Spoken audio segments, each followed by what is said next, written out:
Well, I think we're live there, Mega. Are we live? All right, Yeah, I let's think we're do live. I think we're it. live. All right, we doing it live. Welcome.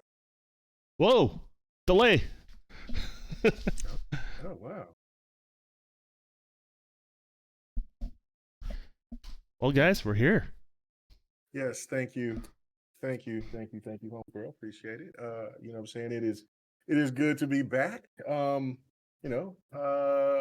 Was we supposed to do it last week or are we on Who like our knows? actual So much stuff has schedule? been blending together for me. I don't know. I'm on I the I, same. I decided to go on vacation, and then after vacation, I started doing some home improvement, and then I got sick yesterday.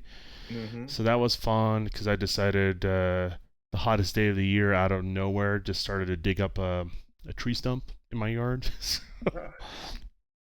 So I just stayed out in the sun way too long at the wrong time of day without any water. You know what I mean? You So know, your ass is old now. You you can't do it like you used to. no, Get up man, I there, gotta push it. bake like a potato. Yeah, and we're gonna apologize for K Mega and his camera right off the bat.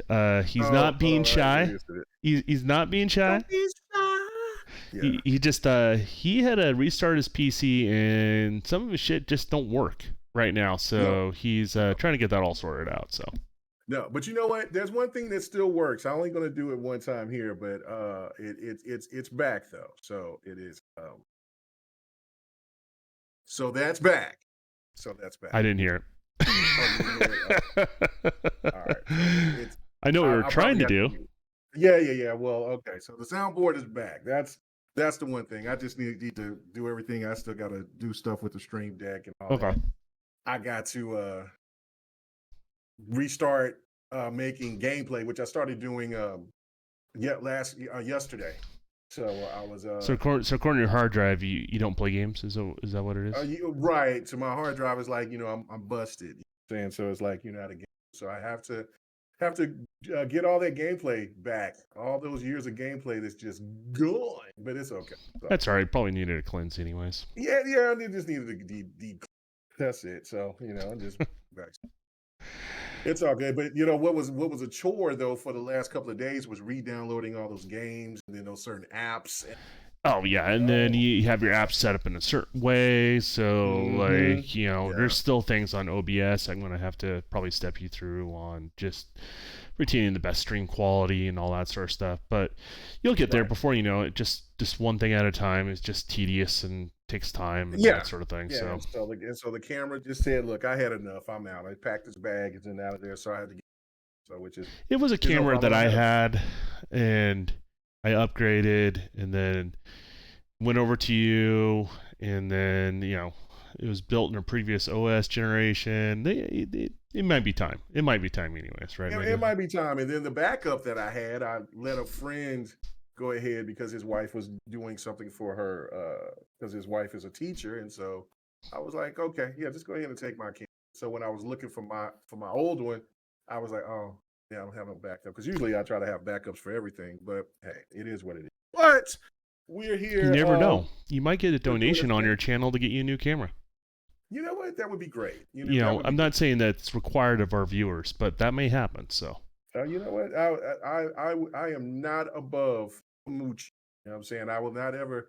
I know Moochie says his is Moochie, but I'll just say put the K Mega version of it, Kamuchin. So if anybody does want to be so kind, that'll be greatly appreciated. But let's go ahead and get to because we got we got quite a few topics to talk about, and on top of that, I think with the topics that we're going to talk about or today, whoever's going to be watching at a certain time, of course, comes on my channel, mhm. then people will see it in the morning. But um, I no, I think some of these will be some deep conversations. So hey, it's going to be fun.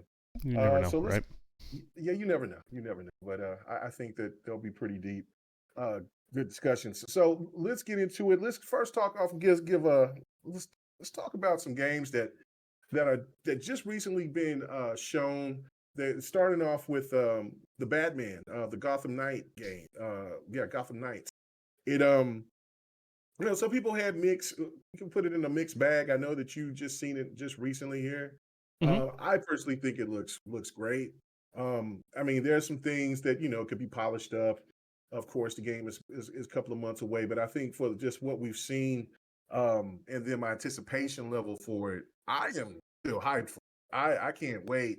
I was more excited for Nightwing, but then the more I kept seeing Red Hood, the more I'm kind of like, you know what? I think I want to rock with him. Now I Well, still want to see what. that would make sense. Yeah, Knowing you with yeah, fighters, just in right. general, you Mhm. like those kind of heavier, broodier characters. You don't always play with them. Most of the time, you don't actually.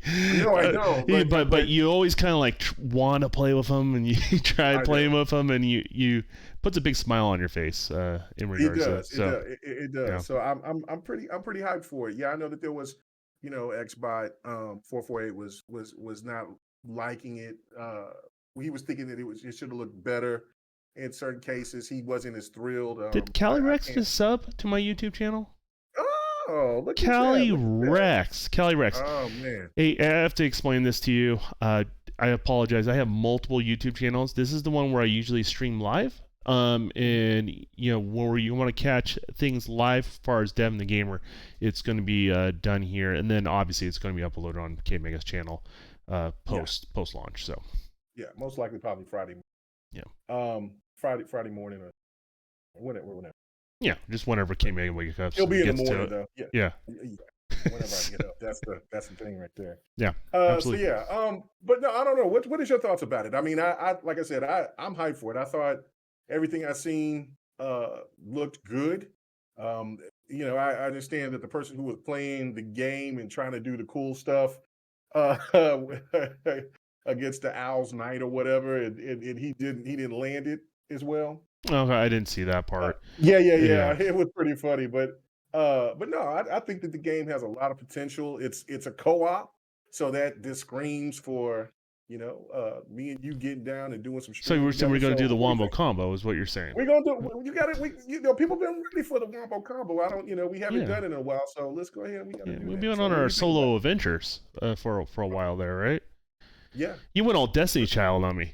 This is what I you did. did. I did. I went full Beyonce. I went ahead and got an Elden Ring, and then and it just lost my damn mind. So yeah, but yeah. No, you know, this is the time of year where let's look, let's stop the bullshit and let's just enjoy, the entertainment, enjoy gaming, right? There's going to be something for everybody, right? And I haven't played one of the Batman games in a long time. I think the co-op element allows me to kind of reinvest in that. You know me as a gamer, I'm a big co-op. Ironically, my game's not co-op, but I'm a big fan of when co-op is implemented in a game, and that does create a bond and like a friendship while playing games that's very unique. So I'm looking forward to that in regards to that. So is it only two-player co-op or is it four-player co-op? I asked that, and somebody told me just two. I would hope that I would love for it to be 4-player co-op, but Yeah, that would be good. um, But yeah, but from what my understanding is, people told me it was just two. So I should have did better research on that, but I'll just take people. oh, it looks like Kelly Rex says it's not four-player. Well, and that I can see Yeah, someone being disappointed in that. I get it. When it comes right down to it, but I'll always take co-op over no co-op, I guess is what I'm saying. And right. if it's implemented correctly and along those lines, I mean, shoot, probably gonna get co-op on this before we get co-op in Halo. So Oof, think about that for disrespectful. a bit. Well, that part could be true. Yeah. We'll see. They got until October 22nd. So Ooh, yeah, yeah. Then yeah, so, we'll see how all that plays out. We have to, I guess, have a talk about if we're gonna wait for the beta version to be done with and then do it then, or do it's in its beta state. We'll have to figure that out because I'm looking forward to playing through the campaign on that again. So yeah, no, yeah, that'll be really fun. Yeah, especially we got to do it in the highest level because I only beat it on heroic, so got to do it on legendary, so we get it nice. out of there. Yeah, Yeah, it's gonna be fun. It's gonna be fun. But on the Warner Brothers front, I do see like a lack of polish to the game, but I'm not gonna let that deter me from wanting to play it. I know how Batman games play. They know the formula, and they're adding new characters and that level of element. And it looks like with the different characters they have something for everybody, right? Some people are going to be more into like a Nightwing character. You're talking about you're interested in Red Hood, in regards to that, and that's also something that's awesome too, because it's not like there's just this same copy paste character that I'm playing. You're playing something totally different that has a different experience associated with it, but we're enjoying it simultaneously, which I think is awesome. So Yeah, no doubt about that. Um, yeah, and besides that, I mean, they showed it and got a lot of people interested. I know that some people are clamoring for Batman, but there was a point that you made before we started the show, yeah. that I think that would be well said for let the people out there hear what your thoughts on that, because I agree with you 100% on that. Well, it's like the same argument that we have with people with the Halo franchise, right? Like, I get it, we all like Master Chief, right? But can the universe be just a little bit bigger than a dude that's green running around, like that sort of thing? And it's the same thing with Batman. Over the years of building up that comic, there's so many layers to that part of the DC universe, just that city, that they can explore, and I'm looking forward to that. Does that make sense? Where you don't Oh yeah, have the overshadowed of the mainline character for a little bit.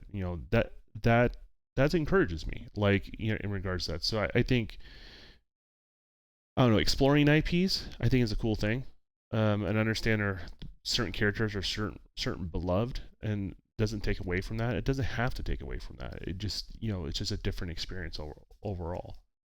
So I like the fact that these characters are getting some shine. I think that's cool.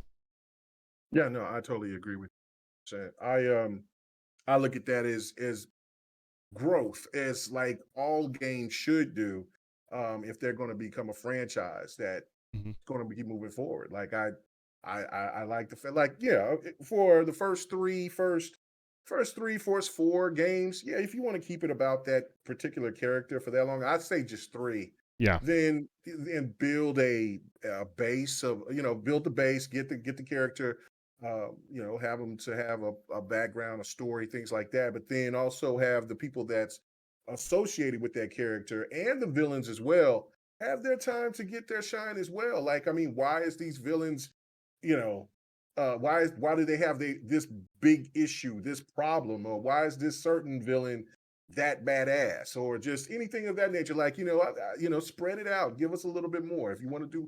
I know some people say that they don't like prequels, but I dig those. Like, I mean, for like with Gears, like, I mean, I think a lot of people would be totally interested into seeing how the war, what is it called, the Pendulum Wars, I think, how you say that, but Pendulum Wars, I think, Yeah, in that is Gears. correct. Yeah. Yeah, and so I would I would love to see that, to get an understanding of what happened beforehand before we got to Gears. Yeah, prequels are weird, right? Yeah, Because yeah, you're kind of painted into a corner on story development and where you go with it. Does that make right. sense? Oh yeah, And that could be a good thing or a bad thing, right? In regards to that, but it does become a challenging thing. There's no doubt about that. But when you go past where you're at, say whatever the last experience you've experienced, you can take the story wherever you want. There's a lot more mystery to what's going to happen next, and what that's all about in regards to that. So, yeah, it's interesting. Hey, Calrex, I'm going to have to apologize. So the chat does not work on the stream yet for YouTube. That is going to be okay. added this week, but it does work live on Twitch. So I'm not isolating you. I know you're talking to us on YouTube, all that sort of stuff. So just kind of a heads up. I know I don't want him to feel like he's been singled out Yeah, in yeah, no, regards to yeah, that. yeah. So I'm reading I'm reading what he's saying, and yeah. then it is very funny because you did put that picture up. That is pretty funny. You put my little emoji up. Oh yeah, and That's there's no great. shame. There's no Gotta shame. I can't just have you be blank. That is true. That is true. So we can move that. I got a couple of more. So I mean, so if there's one that I'm hype or I'm mad about something, I got one I'm got mad. I got one I'm happy. So yeah, so that'd be great. I might do this for a couple of weeks for a couple of episodes and then come back. So that'd be great. Yeah, well, I mean, you're gonna get that new camera eventually, right? So Oh yeah, oh yeah, I will get the camera here. within the month. So it's going to be all right. So, um, but yeah, no, I totally agree. I think I just think that growth is just good for any type of storytelling. I Yeah. like I'm cool with main protagonists, but like we've talked a million times before. I'd rather see I want to see other protagonists Hey man, comes I in. love I want to pizza, see but right, protagonists. you, Yeah, but you you, want to you, know I'm sure more. you love pizza too, right? Oh But yes, of course. you can't eat it every night. No, It's just no, you not just how can't. that works, man. You can't You do that. So yeah, that's all what it all comes down to. Sometimes you like want some pasta, right? Or sometimes you want some other food. In regards to something wrong with having a broad palate when it comes to that stuff. So No yeah, doubt about it. All right, so so so there's plenty of other games that's going to be coming out, but there's two in particular that I seen today that that got me really excited. I'm a big fan of Spider the Spider game. I okay, guess you would call it. Just call himself Spider. you talking about Spider studio? company. Yeah, the studio. Okay, Spider Studio. Not just this is the one the you just raccoon introduced stuff. me to. Yes. Okay, And one of their first games that I've ever played from them was Bound by Flame, okay. which was a 360 title. Really dug it. Never got a chance to really get deep into it when I first played it on the 360. So it came on PC, got a chance, and oh man, I was like, oh, this is fire. So that's when I started kind of liking what they were doing with the combat stuff like that. And so then they had a game called Technomancer, um, which was the combat was a little wonky, but it had a cool concept. I liked that game. And then of course, Greedfall was their title that to me came back to me like falling in love with the studio even more. Really detailed. What are these? They're just unique with their approach on how they make their games. And so because every game that they make is different in some way, shape, or form. But the one thing that I do like is highly intelligent. It's a lot of great voice acting with what they do. So would you say And they're a studio that don't just copy what's hot at the time? no, yeah, yeah. Because if you was going to ask me what studio they resemble, I would say they're pretty original. I don't see anything that they and they also That's make cool. the Sherlock Holmes game, so they're original in my book. So, but Greedfall is really really cool. They showed that Greedfall 2 will be coming out. It's called Greedfall: The Dying World, but that's not slated to come out until 2024. So that's a ways off. But there's another game that they've been working on, and I remember seeing it about 2 years ago and it was under the radar, I guess. But I looked at it, I said, man, this game looks pretty damn cool. It was still kind of set in those colonial times. Didn't you tell me Um, that it was kind of more or less a tease trailer, not necessarily gameplay they yeah, showed yeah, you? it wasn't, yeah, yeah, Yeah, it was just a regular CG which is trailer. Yeah. difficult, right? Because Hmm. like you're like, well, what am I supposed to think about on this game? Right, Yeah, I right. gotcha. That makes sense. And so, yeah, and so then they announced their trailer for Steel Rising, which is coming out this year. And so I'm stoked. Only thing I just need to know is what the combat's going to be so I can be mentally prepared. So if it's going to be kind of like Greedfall, like that, It felt very RPG elements. sizzle reel that you showed me. Yeah. Yeah, like it's kind of hard, like just enough to get you hyped, but not enough to make sense of it, like what's going on, Hmm. sort of thing. Like, is it this type of game or is it that type of game? It could go multiple different ways, of course. So No, yeah. And Callie said he's on Twitch. no, I see him. I see him. I see you. I see you everywhere you're at there, Callie. Callie, you're a Oh great man. supporter, man. So I remember Callie uh Rex since next podcast days. yeah. Yeah, he's been great. Um So yeah, so I mean, this game just looks really cool. Like it's got that same colonial vibe, but like you were saying, has that steampunk thing of element to it. We got robots, and I don't know. It's just a really cool looking game, and of course, it's got that great voice acting. It's not going to be a game graphically looks like it's going to just overwhelmingly wow you, but their games are so in depth, and I love that about what they do. So I 100% enjoy it. So I don't know. I know you've seen the trailer for it. So what was your thought?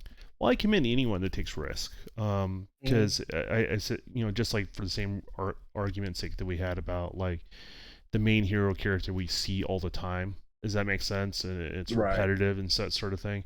And it's not like I don't want more of that sort of stuff, but I do like when we start exploring, you know, other genres, like other areas, right? Like that's to me. I mean, how many times have we seen a game in the old Knight states, but now we're starting to see like the Viking era now? Like how kind of cool is that, right?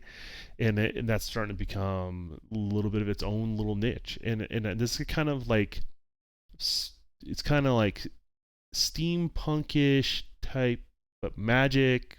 But it's like it's its own thing, its own entity. So I always commend people for that. The problem I run into, though, as far as being excited about games this time of year, I tend to kind of hold back, be a little reserved until I see all the different products that are going to be coming out for this holiday season, Mm. typically during E3. So I'm excited that I saw it. I'm definitely going to be watching through it a little bit more thoroughly after the podcast because I just got a like a brief rundown because I didn't even know it happened, in regards to that. So I'm definitely going to go in more detail, see if I'm how interested or how invested I'm into it. And I typically will kind of judge those things based on other games. And I think this is also kind of a weird thing too. Like it's easy to get more hyped when you start seeing cool games after cool games after cool games. There's a momentum that happens typically on E3, right? Hmm.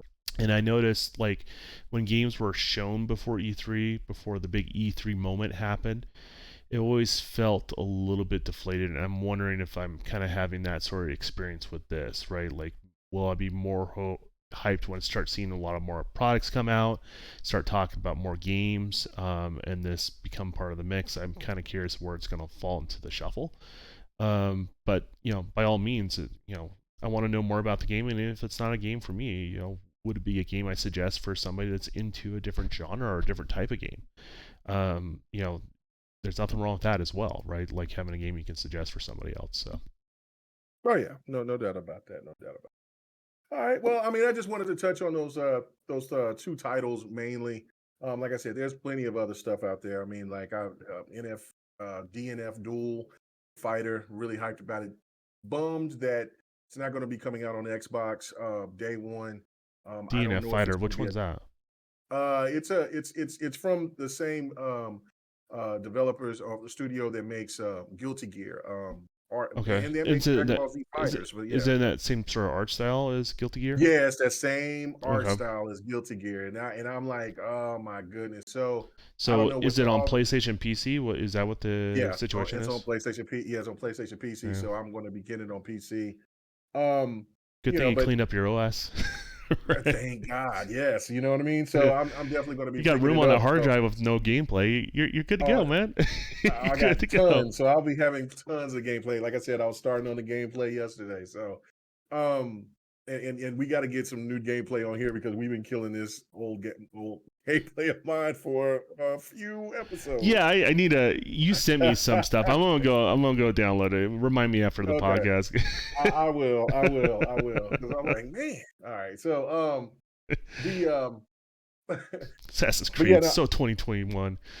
oh yeah, I know. So 2021, and okay, so going back to that point right fast before we move on is that I do want to touch on like different type of games, like what you were just making that point of, you kind of see the same type of stuff and you get kind of stale overall. Like that's why Yeah, I like the Assassin's Creed with Bayek or the it was basically kind of the prequel, the very first entry of Assassin's Creed overall. But yeah. that whole Egypt vibe, that was just so different and Well, and that's new and fresh, and I just well, that's the advantage loved of it. Assassin's I don't Creed. know. Like they establish it right off Mhm. the bat. Guess Right, what? The character you played, it's not the character you're gonna play next time. The area that you right. liked, it's not the area you're gonna like. And it's one of the most brilliant things because they established it early on in their franchise, and they Mhm. continue to go to different times, different eras, and different places. And that's something Assassin's Creed does really well. And then they don't do the easy things like when people say, "Oh, I wish they would do Japan." I'm like, I get why they would, right? Mhm. And I get the draw, but like we have so much rich history that we can pull from, make cool games, and they do it, and that's what I like about their franchise a lot. So Right, yeah, me too, and on top of that, Ghost of Tsushima, has already jumped the gun, and most likely it would be looked at as a rip off. I would think. I mean, Ubisoft can still do whatever they want to, Well, people also draw the but same comparison to Ragnarok to the God of War, which the games are nothing alike, right? they're nothing alike. No, Nothing no, no, alike, no. and Yeah, they yeah. obviously, and that's back in that thing where like why can't we have multiple Viking games, right? Like we don't have to do every game, True. right? But it's something we can explore and have some fun with, right? I In mean, different yeah, you know how ways. many World War II games we've had with shooter? Oh my Good gosh, grief. yeah, So yeah, exactly. yeah. So I All mean, right. So okay. there's So more more World War II games than there is veterans out there now. Like that's how much we've been dealing with like that genre, and true. I think it's a good genre too because it is respectful. Like Hmm. I think a lot of times we get disconnected as time goes on, how bad it really was back then. But it was bad in regards to that. So Oh yeah, but yeah, but I would think that you would take a 10, 15 year hiatus and then bring it back. yeah, Yeah, yeah, yeah, you yeah. probably do that. There's other historical things we can explore Hmm. to make games.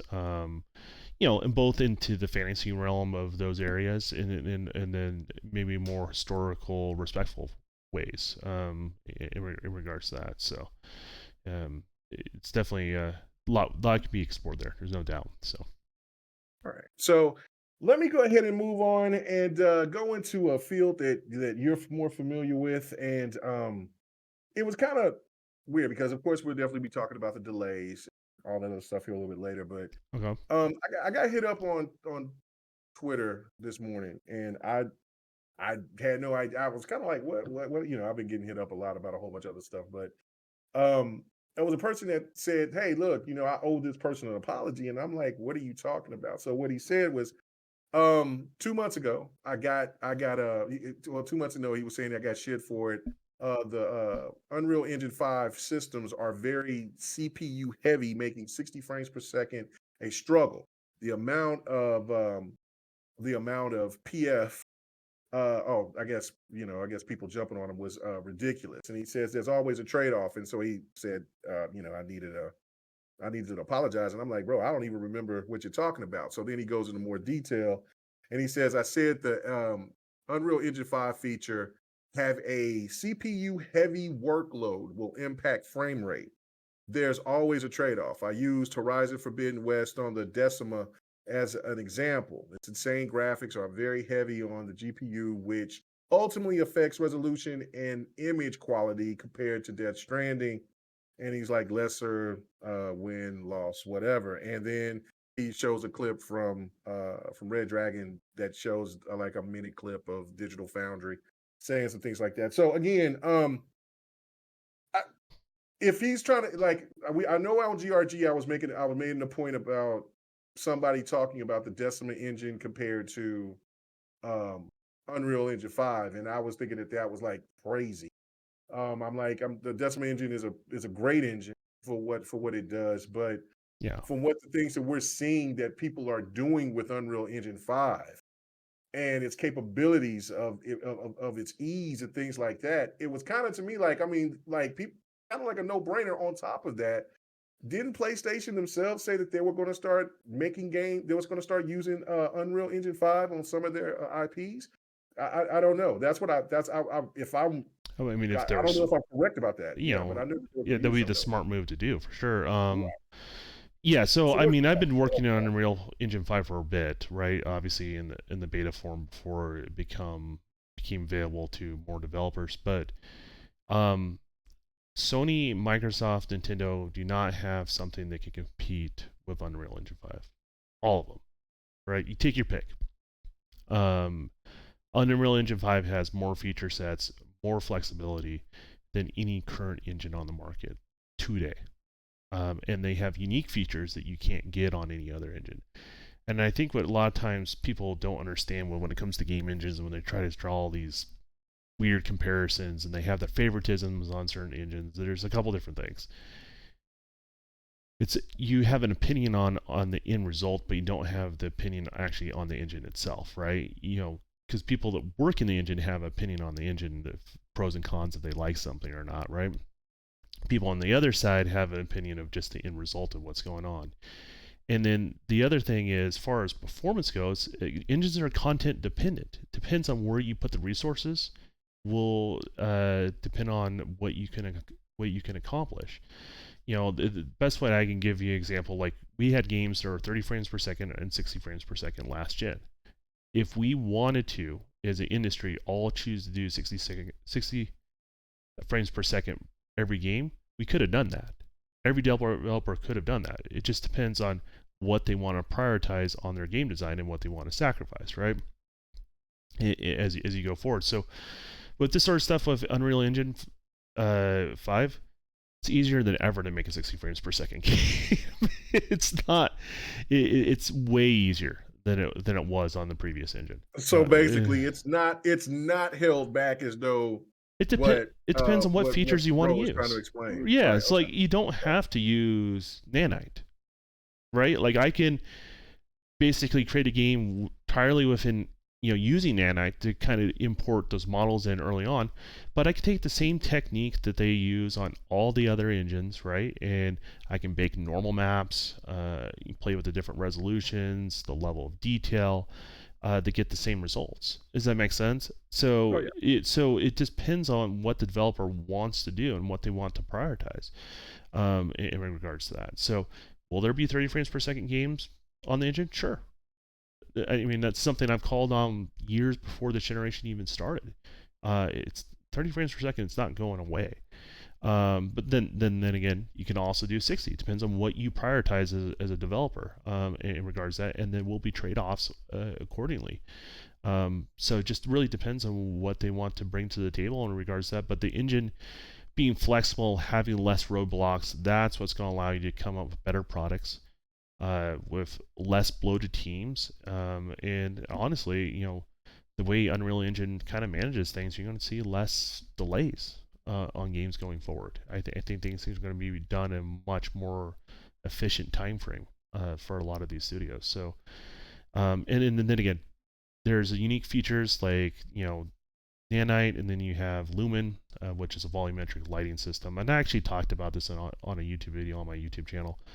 And I think I referred to as ray tracing. It's a volumetric lighting system that has similar effects to like ray tracing, with like the way the light bleeds out and bounces around in an environment. But it is a volumetric lighting system that has way less overhead than ray tracing does on any engine, to be honest with you. So, and then what's crazy is, remember I always shared that subway scene that kind of went viral for a little bit in Unreal Engine 5? Yeah. Right? That didn't use Nanite. Oh, it didn't. No, that was just their lighting system. That's nuts. and that was making a game in a very traditional way, like normal maps, taking high resolution stuff, baking into a normal map, and masking all the different layers to everything they have, all the different properties of a wet piece, on a ground with dirt washed over, all that sort of stuff that kind of adds to the realism of that particular scene. But that wasn't done with Nanite. That was specifically done with Lumen in regards to that. So it shows you how flexible that game is, or that setup is in regards to that. And I think he had it pretty close without optimization. He had pretty close to, I think it was 47 frames per second on I think it was a 2070 or something like that. So, and that could be wrong. So I'll have to double check on what hardware he actually was comparing it to. But Oh, I was just regardless, thinking that's what I got. Yeah, yeah, that's yeah. crazy. So you can optimize it to do, like, okay, what was holding it back? Okay, it was being held back by this certain texture resolution, right? So you can play with the level of detail. You can tune that texture resolution down. You can do a lot of different things to bring it to that 60 frames per second mark, if that's what you wanted to do. If you get where I'm going with that. So Yeah. it's all about scaling. You scale things down. You start at high and scale it down. And one of the things with Unreal is you can literally take the highest scale and play a game and not scale it down. that is so unique, and you can set certain parameters for it. So you can, let's say you want the higher frames per second and you're using Nanite, you can set the draw distance to be different, right? You can have the level of details be different, how it draws the basically the geometry from nanite in regards to that. So there's a lot of things you could be doing with the system, and that's what happens with engines. As they grow, they become more mature, and then you're able to do more. And then depending on the team that's working on that particular engine, you have a lot of different options to get the end result that you're looking for. There's always sacrifices, but I mean, all engines have that. And to be honest with you, as it stands right now, Unreal Engine 5 is a very unique place right now.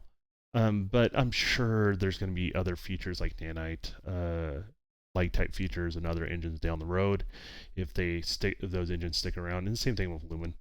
It always takes somebody to kind of break that ground first. Does that make sense? And then everyone Oh else yeah. kind of follows, and it comes with their own variant of it. So Yeah, no, I mean, and like I said before, like I mean, I don't remember having that conversation with him particularly, but I know that I did come out and say, look, I mean, we know that the Decima engine is a great engine for, and, I mean, PlayStation shows some really really good games, but I mean, but this is next level. Like when I played the Matrix demo, like, come on now. I ain't seen anything the Decima engine came close to making anything like that. Like yeah, that was incredible. And then on top of then on top of everything that's else, just when the people demo. took it and made the Superman thing, I know Yeah, that's just nuts to and me. all So those it's like, assets are yeah, available to anyone that does Unreal Engine 5, along with all the stuff from Quixel in regards to that. So I mean, it's just they're playing with a different deck of cards over at Unreal. That's just the yeah. harsh reality in regards to that. And there's other features that I don't even use, but that are still really really cool. Like Niagara is freaking phenomenal. And I'm still wrapping my head around how I can utilize that sort of stuff. Adaptive animations and all that sort of stuff. You can do a lot of cool stuff to add fluidity and really just make your games the way you want to make them. And less fighting against the software, the better the results will be with any game. I think you get into there's this weird place where people are so invested in their platform. It doesn't matter if it's Xbox or PlayStation or Oh or, yeah. or Nintendo. Anything that may threaten the uniqueness to that sometimes can get a different reactions. And I don't want to say that's 100% what's going on there, but at least that's what it feels like from the outside. And to be honest with you, like the Decima engine is going to get better. There's no doubt in my mind. Or if they can't beat them, guess what? Sony will join them. There's no reason why they're invested in Epic as well, right? There's no reason why they can't use those engines for their games. And so engines are a weird conversation because I always find it strange because I work in them. I have opinions based upon my frustrations of working with an engine, or I'm fond of an engine because I like the results and I enjoy it. But at the end of the day, a lot of my pros and cons on engines, it really has to do with how unfamiliar I am with a particular engine versus another. Does that make sense? Oh yeah. The way I likened it is, imagine a woodworker, really experienced woodworker, but you put a table saw he's never used before. He doesn't know how to raise or lower the blade or change the angle or Hmm. move the guides. Right. Doesn't mean he can't figure that stuff out, but some table saws are, well, a little more intuitive than others, right? Does that Right. make sense?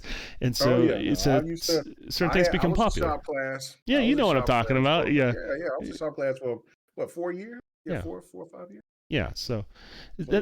that's all it is, in regards to that. And majority of like the big engines you see out there, like anything, if you remove nanite and you remove, let's say, lumen from Unreal Engine 5, and you just kind of compare it to a lot of the other engines out there, it's still more mature than those engines, but they come pretty close to the same performance. Does that make sense?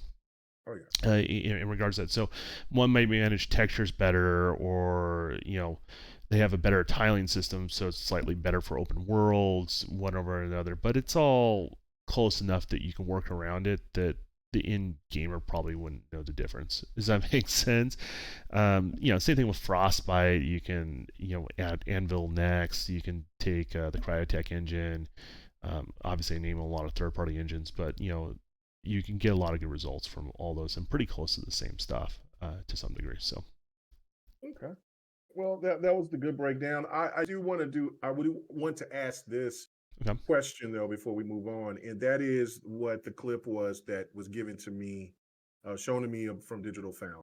So, like, I mean, was that anything to hold any weight from, or do you think that Digital Foundry said some other things outside of that? Because when people, they always got an agenda when they show stuff. Like, they don't show the whole thing, or when they show a part of an article, it's always usually just the just that one piece to just try to make people think that that's what the whole article or the whole thing So is out of about. So, context is what what do you're you think? saying. Yeah, yeah, I definitely out don't of know. I would context. have to What do you see. think? I would have to see the clip if they're on the marker or not. Or Mhm. sometimes they can speak in truth, but people take it to the extreme. People translate that maybe a little bit more extreme. The problem is, I don't pay attention to Digital Foundry. They're not in a position of authority in my view. They never have been. It doesn't matter if you're talking about. A lot of times people use them for arguments for what consoles they prefer and stuff like that. When they say something, and people take that stuff out of context with them, and they kind of play into that to some degree, just so they can get the hits. They're playing that YouTube game. If you get where I'm going with that. Oh yeah.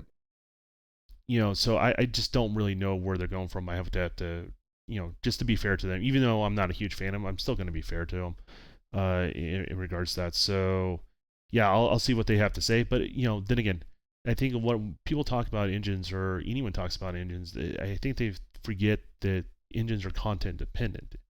Engines just do the instructions you give them, if that makes any sense. So you can have a feature in an engine and totally choose not to use it, right?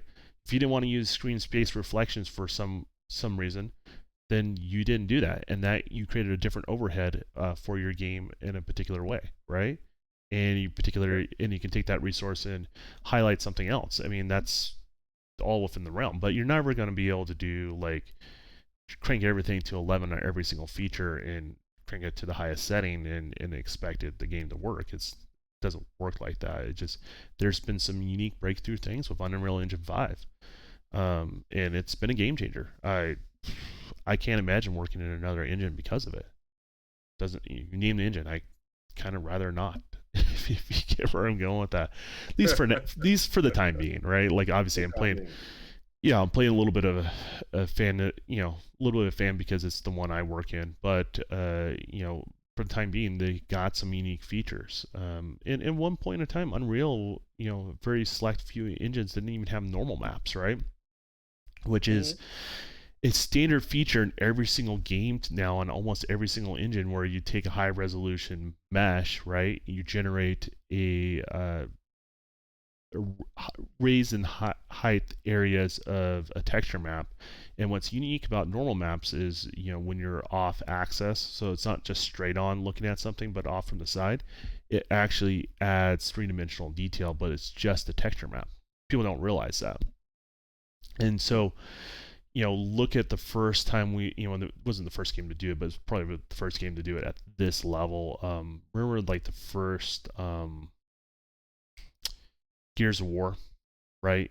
And when you did the cutscenes, they weren't CG, they were in game, right? And you saw Hmm. Marcus Phoenix's like pores and all that sort of stuff. That was the first example of normal map just kind of being cranked up in that generation to its highest ability, and like we didn't even think normal maps can do that at the time. It was a big breakthrough. Now you look at any game, we're looking at Assassin's Creed here. Yeah, that same level of detail in that face in a giant open world now. Totally different engine. If you get where I'm going with that. Hmm. And so engines, someone will always establish something and they find a unique way, and then it changes the thought process of something, and then others that compete in that space will find a different solution in regards to that. So I try to, even though I'm a fan of Unreal, I try not to be naive to say like no one else will come up with similar features down the road. I think it's essential at this point. So All right, so let me ask you this question. Okay, when it comes to games, like when you just brought up about Gears, do you prefer a game to be more in engine when they're doing their cutscene, or you don't mind the CG aspect of I it? hate CG. Okay. Uh, I, the main reason why is I think we're in a place as far as hardware. I think we've been at this place since the 360. To be perfectly honest with you, mhm. we want to see our hardware flex its muscles, what it can do. Does that make sense? Oh yeah. You know, some of these in-engine cutscenes look better than CG in the early 2000s, right? Like that's just kind of the harsh reality. We don't think about it at the time, but we go look back at, you know, like cutscenes that were CG, and you're like, man, these in-engine ones look just as good, if not better, right? And so I think we're kind of at that point we don't need to do that anymore. And I think it's a little less jarring too, right? Like you have the game, the quality, and then you all of a sudden like Uncharted was known for this, right? Like it's cool little cutscene, you're up close, and next thing it pans out into the gameplay perspective, and that seamless transition. I think that stuff is awesome, and that's something that just uniquely can be done with an engine. And I mean, we're using movie level assets now in Unreal Engine for games now, right? Like so I don't think there's any reason to go back to that. So Okay. All right. And there was one more question on this before we move on, and that was, out of all the engines that's out there, what engine is even close to Unreal Engine 5 right now? I think a Or lot are if you remove those unique features of Unreal those? Engine 5, Okay. but you Okay. have to remove them to be able to get them in the same category of a question. Does that make sense? Like Well, yeah. you No. you, What I you would think have the to remove the question. feature of nanite, you would have to remove the feature of lumen, and then let's say any third party from Sony, Decima would come close. Well, Yeah, yeah, I would but that's not the question I would that say I'm Slipspace really would come asking close. though. Well, Okay. that's what I'm saying. Okay. That's the only way to make that question framework work, right? Okay. Okay. Slipspace would So come nothing is close. close. All right. Nothing's Okay. close right now because nothing has those features. And that's what's crazy. You have to remove those biggest features that people are showing to be able to say, hey, this engine can do, I can build this same game in this engine instead. And it would work almost the same way, give and takes a little bit, right? But those engines are really, really close to one another. But once you add nanite and once you add lumen, it's a different conversation. We're talking engines is showing more leap in performance than the hardware itself. Think about that for a sec, right? Used to Oh be yeah. all about the hardware, right? And hardware is important, but what Unreal's doing is it's making more of a bigger generational leap than the hardware itself. And I know that sounds kind of backwards to say, but in general, that's kind of where we're at. But yeah, somebody will get there. I don't know who's going to be the first. So Okay. All right. Well, then I got one more then because I remember having this conversation with One Bad Mother about this, and I was thinking, and others out there in the GRG, and I was like, okay, so I'm saying this is my point of view. Like this generation, I feel that it can go to a level of where, um, the, to the level of where we were when there was the um from the from the 3D, from when we were with a 2D to the 3D. I think that the leaps are on just on from what we've seen back then to what we're going to see going forward will be that vast. And I understand like people are like, well, no, they're because you're still in the same. Because what argument with me from them was basically saying, well, it's not going to be the same because that was a huge leap. But if you're looking at games that's being lifelike to games that from when you go back and look at last gen, there were some games that looked really, really damn good. But to what we are seeing from what people are posting with Unreal, I think that is going to be a huge leap. I don't know. Do you agree with me to some degree, or you agree I with would reframe other it, people about that? but Okay. I get what you're trying to say there. So I would Yeah. frame it from the Xbox One and PlayStation 2 jump to PlayStation 3 to 360 jump. And the reason why I choose that genre Okay. is a couple different things. From the end user perspective, from gamers, it almost seemed like every year was very generational leapish in the games and what they look like. Remember that? Remember that? Just Yeah. like Oh yeah. Yeah. every year of a PlayStation 3 and 360 game, it's like, man, I was like, is this the same hardware? It was it's kind of like that, right? Because they introduced so much stuff at such a volume, and then just learning how to utilize it for the best of your ability for what you're trying to present. It was a gold mine of from a developer perspective of what we can do, right? It still had limitations, of course, but it just like we're just always figuring out new techniques of what we can do with the hardware, right? And what we can do with the new engines and what they're able to output. I would say it's more equivalent to that. The other thing is the technique from the development side changed radically. A lot of times when people start thinking about like older generation hardware holding back newer generation hardware, right? They think prior to that generation, right? They're thinking their knowledge base is really based on older 3D, like PlayStation 1 to PlayStation 2, or what I mean, like, or Dreamcast to Xbox, right? They're thinking in that sort of mindset, and development changed dramatically that generation. We went from trying to be very conservative of what we create from like an art asset standpoint to create the highest in art asset you can and scale it down, right? Our approach became totally different. It flipped in regards to that. And that's what we're seeing again with the way the new Unreal Engine is. You're basically taking that same concept of what you're trying to hold back and make it reserved, and so you utilize those resources to the best of your ability to say, well, screw it, just throw it in the engine. You can do it. It can work. In regards to that, and then you'll run to a different set of issues in that pipeline down the road, I'm sure. I'm still figuring that out myself, but it's a big leap. It's a big deal. In regards to that, it can't be undersold. So I mean, I've been overselling it actually for years now, right? Where this is going to go, and I was showing you teases of certain things behind the scenes and where it's going, and I can tell you had some doubts what was going Oh, on. I did. I was like, oh man, come on now, come on. Yeah, right. And But yeah, did yeah, everything yeah. I show you come true? And then No, you're some. right. It did. Yeah, and then some. Right. Like I Yeah, was just like, yeah, what is going on? So I was like, this dude is not lying. yeah. So I No, was always like, this is crazy. yeah. It's weird being that part of the curve, right? When you try to explain to someone that hasn't quite seen it yet, they don't see it, and there's like a knowledge gap that exists out there, and just say, hey, like, this Hmm. is where it's going to go. This is where it's going to happen. And it's kind of like, I understand from the gamer's perspective, I've been burned a bunch of different times. So like, wanting to hold back on and where it's going to go.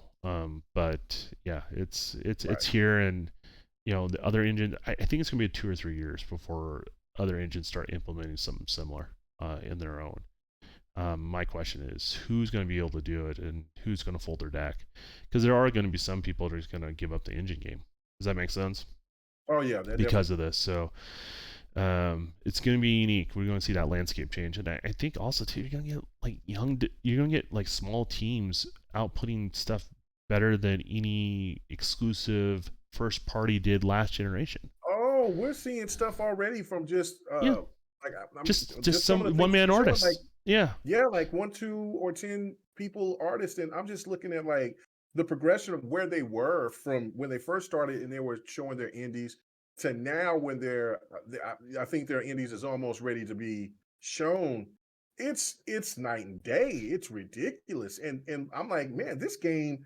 Some of those games that they show look better, like you said, than some of the games that are out right now. So it's yeah, and when yeah, and you've it's seen crazy. you've seen some of the stuff I've shown you behind the scenes that I'm working on with Right. characters. Yeah, that stuff looks even better now, right? Like that's still in its early stages.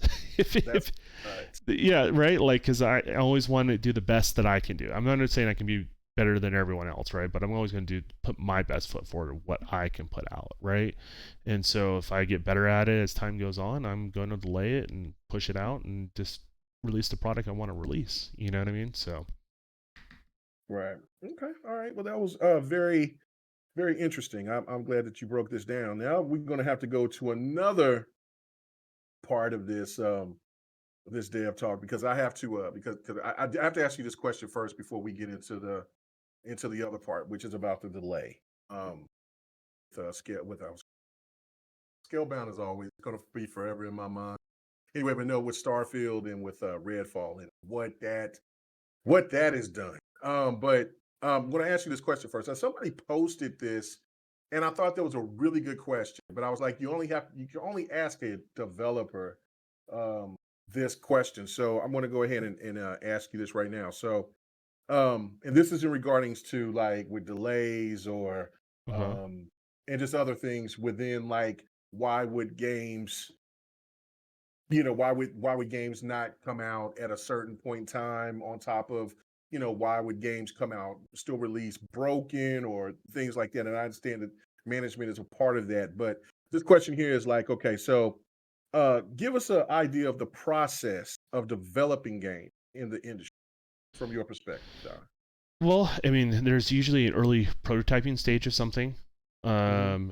and then think of that as like pre-production essentially. So the places I've worked with and the way I approach it is that's why we figure out engagement distance, frame rates per second, all that sort of stuff before a big publisher wants to dump a bunch of money in something. They want to see if it's fun at a basic level, right? Before you pay millions and millions of dollars for artists doing their aspect of things, right? Adding to it different, music teams, different programmers, all that sort of stuff. So usually there's a small team that branches off that starts basically pre-production, and then sometimes that in that process, usually you get like preliminary sketches before someone even does a model, that sort of thing. Everything is done at a real basic level. And then then you kind of plan out what your pipeline is, what you would expect the game to be, along with playtest, and then you start essentially setting timeframes for everything. In regards to that, and as you get further in production, typically those timeframes get more refined in regards to that sort of stuff, and then you start getting to a point where sometimes a lot of publishers are like, okay, we need a date.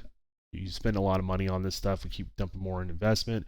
We have to know when the game's gonna come out because we have to plan on how much we're gonna spend on this, right? We can't just keep dumping money into this, and then eventually we have to release a product. That's kind of a generic overview, but that's kind of from basically A to B, sort of how a game comes into play.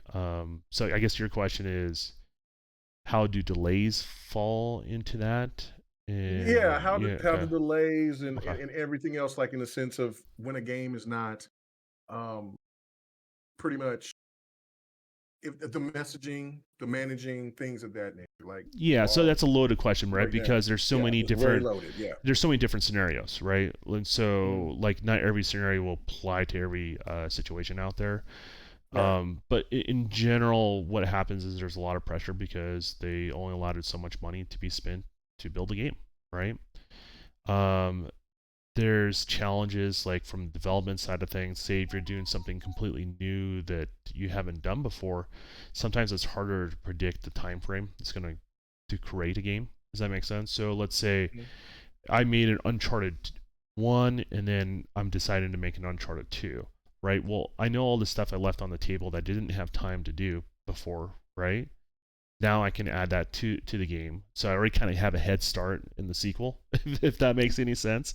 Right. Even Right. though every R asset's different, like a lot of people think like they recycle a lot of the R assets, they don't. Usually it's new stuff most of the time, right? So um, and then you knew what your roadblocks were beforehand, so exactly, you get a better idea of what the time frame is going to take. Does that make sense? So you do more of the same, but you enrich the experience. You fill in more of that space, and it's easier to predict because you've done the game before. Does that make sense? Oh yeah. Yeah. Um, let's take playground And the games. reason why games come out quicker, sequels come out a lot quicker than Sometimes yeah, yeah, sometimes for it the depends most on the part. Yeah. ambitions, right? Depends Well, on how that ambitious part they is are, true too. Yeah, and that depends part is on how much the publisher wants to double down on that franchise. There's a lot of if that's why I said like there's not a cookie cutter answer, right? But true. it Hmm. gives you a general Hmm. idea what's going on. But let's say take Right. playground games, right? Super talented teams, right there, right? I love their racing games, right? They haven't done a turn-based RPG, right? So it's probably much harder for them, and I don't want to totally speak for them, it's probably a lot harder for them to predict how long it's going to take them to build that RPG, which turned into Fable that we currently know of right now. Um, it's probably a little bit harder for them to predict how long that's going to take. Does that make sense? Because Right. it's different teams. Some people are experienced, some people are not. Some people haven't worked together. Like it's a challenge. So for them, even though it's an existing IP, it's almost like a new IP for that studio to work on. Does that make sense? And how they're approaching it. So it's probably going to take them a little bit longer, probably a little bit harder to predict the time frame on something like that. In regards to that. And then you run into the issue where the publisher, they're looking at dollars and cents, and you can't blame them for that, right? Like if you have a bank account and it's running dry, at a certain point you want your job to pay out, right? Does that make sense? Right? You're like, I got bills Right. coming, right? And so a lot of times they get accused of pushing out products. Sometimes it's pressure, right, from the publisher, and sometimes the studio doesn't clearly communicate to the publisher like they should because they want to be the yes man sort of thing. Like there's elements like that to that, and and then there's a unique situation now that almost everything's digital now. That it's not like you print a bunch of discs and the disc breaks your console. They just patch it. Does that make sense? Right.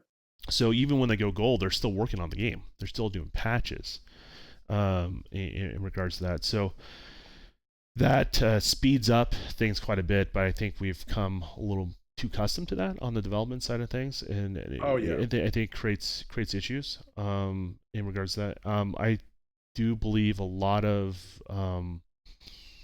the state of games being released, a lot of broken games that we're seeing at the beginning of this generation up until now. I think a lot of it has to do with peer pressure on crunch. From everything I'm seeing, I think it's that.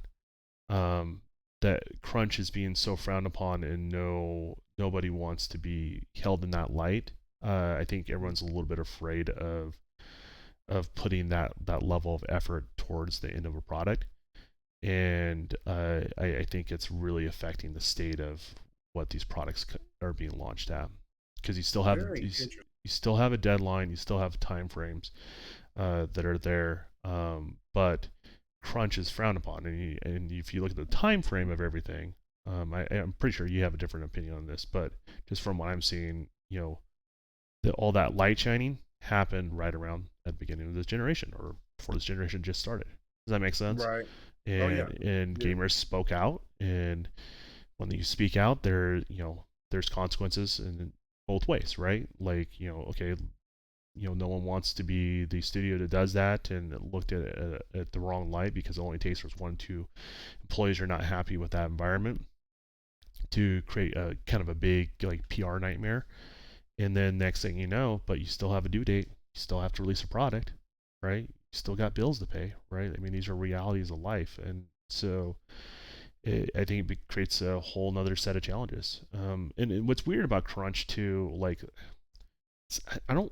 In most of my experience, it's never intentional. Does that make sense?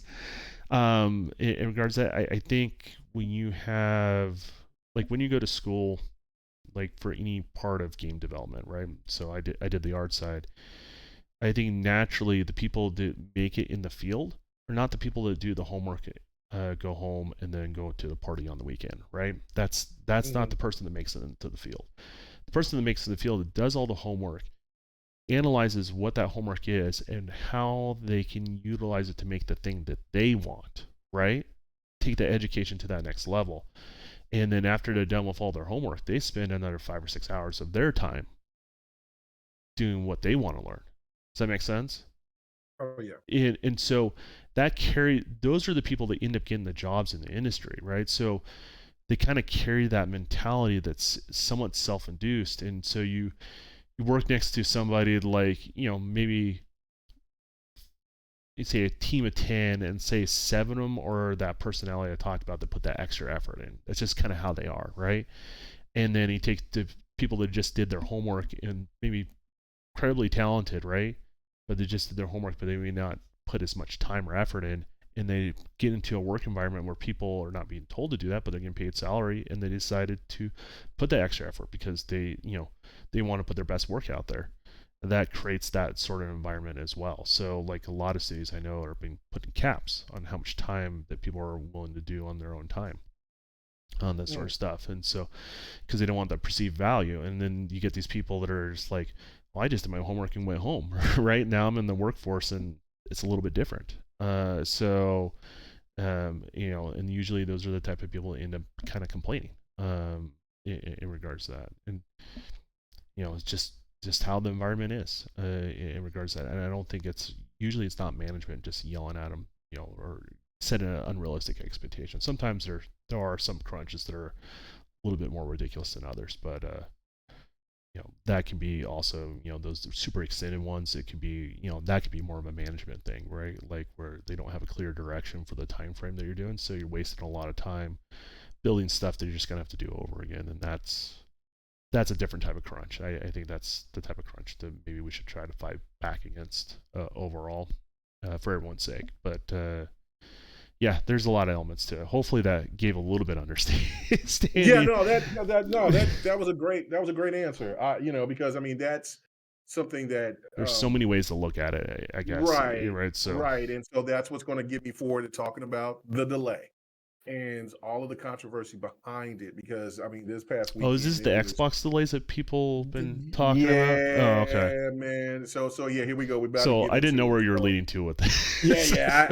I wanted to get your, Okay. I want to get your thoughts on it. That's how you got me. I got you. Yeah, that's how I got you. So here we go. All right. So basically, if anybody's living under a rock that follow gaming, then of course, the news came out last week about Starfield and Redfall getting delayed until the first quarter of 2023. Now, of course, it could be, you never know if it's going to be first quarter or if it's going to be a year from now. But they said first quarter of 2023. And so it caused outrage for a lot of people. Now, my stance has been, and it still stands that way. That's where I can't wait to have this discussion with you about it. Is that people kept saying it was a management. People kept saying that what's this mean for Xbox for 2022 for the first party title. And so my stance was like, I don't think it's more of a management issue. I think it's more of a messaging issue. I said, yes, they gave a date. And for anybody that gives that, anybody that's disappointed or upset about that date and they were looking forward to it, then I totally understand that. And that so you're saying it's an overpromise, underdeliver type scenario, right. but it's messaging more than management, game management development sort of thing. Right. You're thinking. That's what I'm thinking. That's my stance on it. Is like, because the management issue, if it was a management issue, then they would release that game because they gave the date. And to me, when you want to do right by your consumers or by the gamers, holding a game back to make sure that it's the best, like you were saying earlier, the best that the product can be, is what's more important than just trying to save face because you did give out a date. Yeah. And so that's why I'm saying, like, the management aspect of it, I think is right, because if they know that game is not going to be, it's not going to be what it's supposed to be when it launches at that date that they gave, then that's a disservice to the customer. Yeah. And the one thing that I also said is that what the guy that made Mario, he made that quote saying, Mario, I can't pronounce his name correctly. I can't. In all respect to him, I know he's a legend. All respect to him. He's a legend. The legendary developer. But I know someone's going to correct me on it. So. Right, yeah, because that's why I was like, I know you're going to try to say his name, but yeah, I got you. He said, like a delay eventually becomes a good game, but a bad game is bad forever. Mm-hmm. And that was my point to saying that. Look, okay, so Redfall, we haven't seen any of these. Right, so really, we've gotten little teases of. I don't know about Redfall. I haven't really paid attention to Redfall, but on the Starfield, that's the one I've kind of people keep bringing up. So obviously, I've been a little bit fallen a little bit more in its but it's only been teased. It hasn't been. You know what I mean?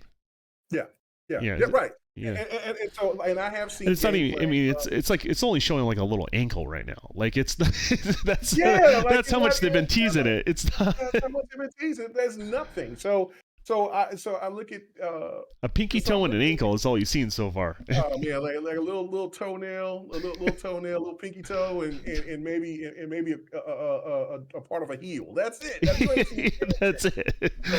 So again, so that's why I've always said, like with the Starfield situation, look, guys, I want to be hyped for this game. This game sounds absolutely amazing, but we haven't seen enough yet to over here talk about this game to the degree that a lot of people have.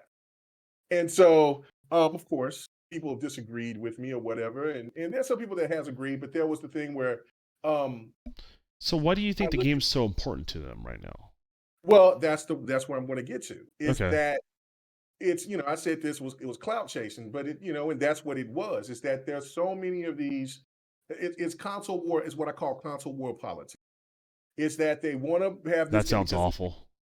that's exactly what this is, and that's No, I hear from you. I'm just yeah, saying, just the yeah. From my perspective, right? yeah So, paints an ugly um, picture of it. yeah, Let's say that's what that. it is. It's a very ugly picture. Like, I mean, Jeez.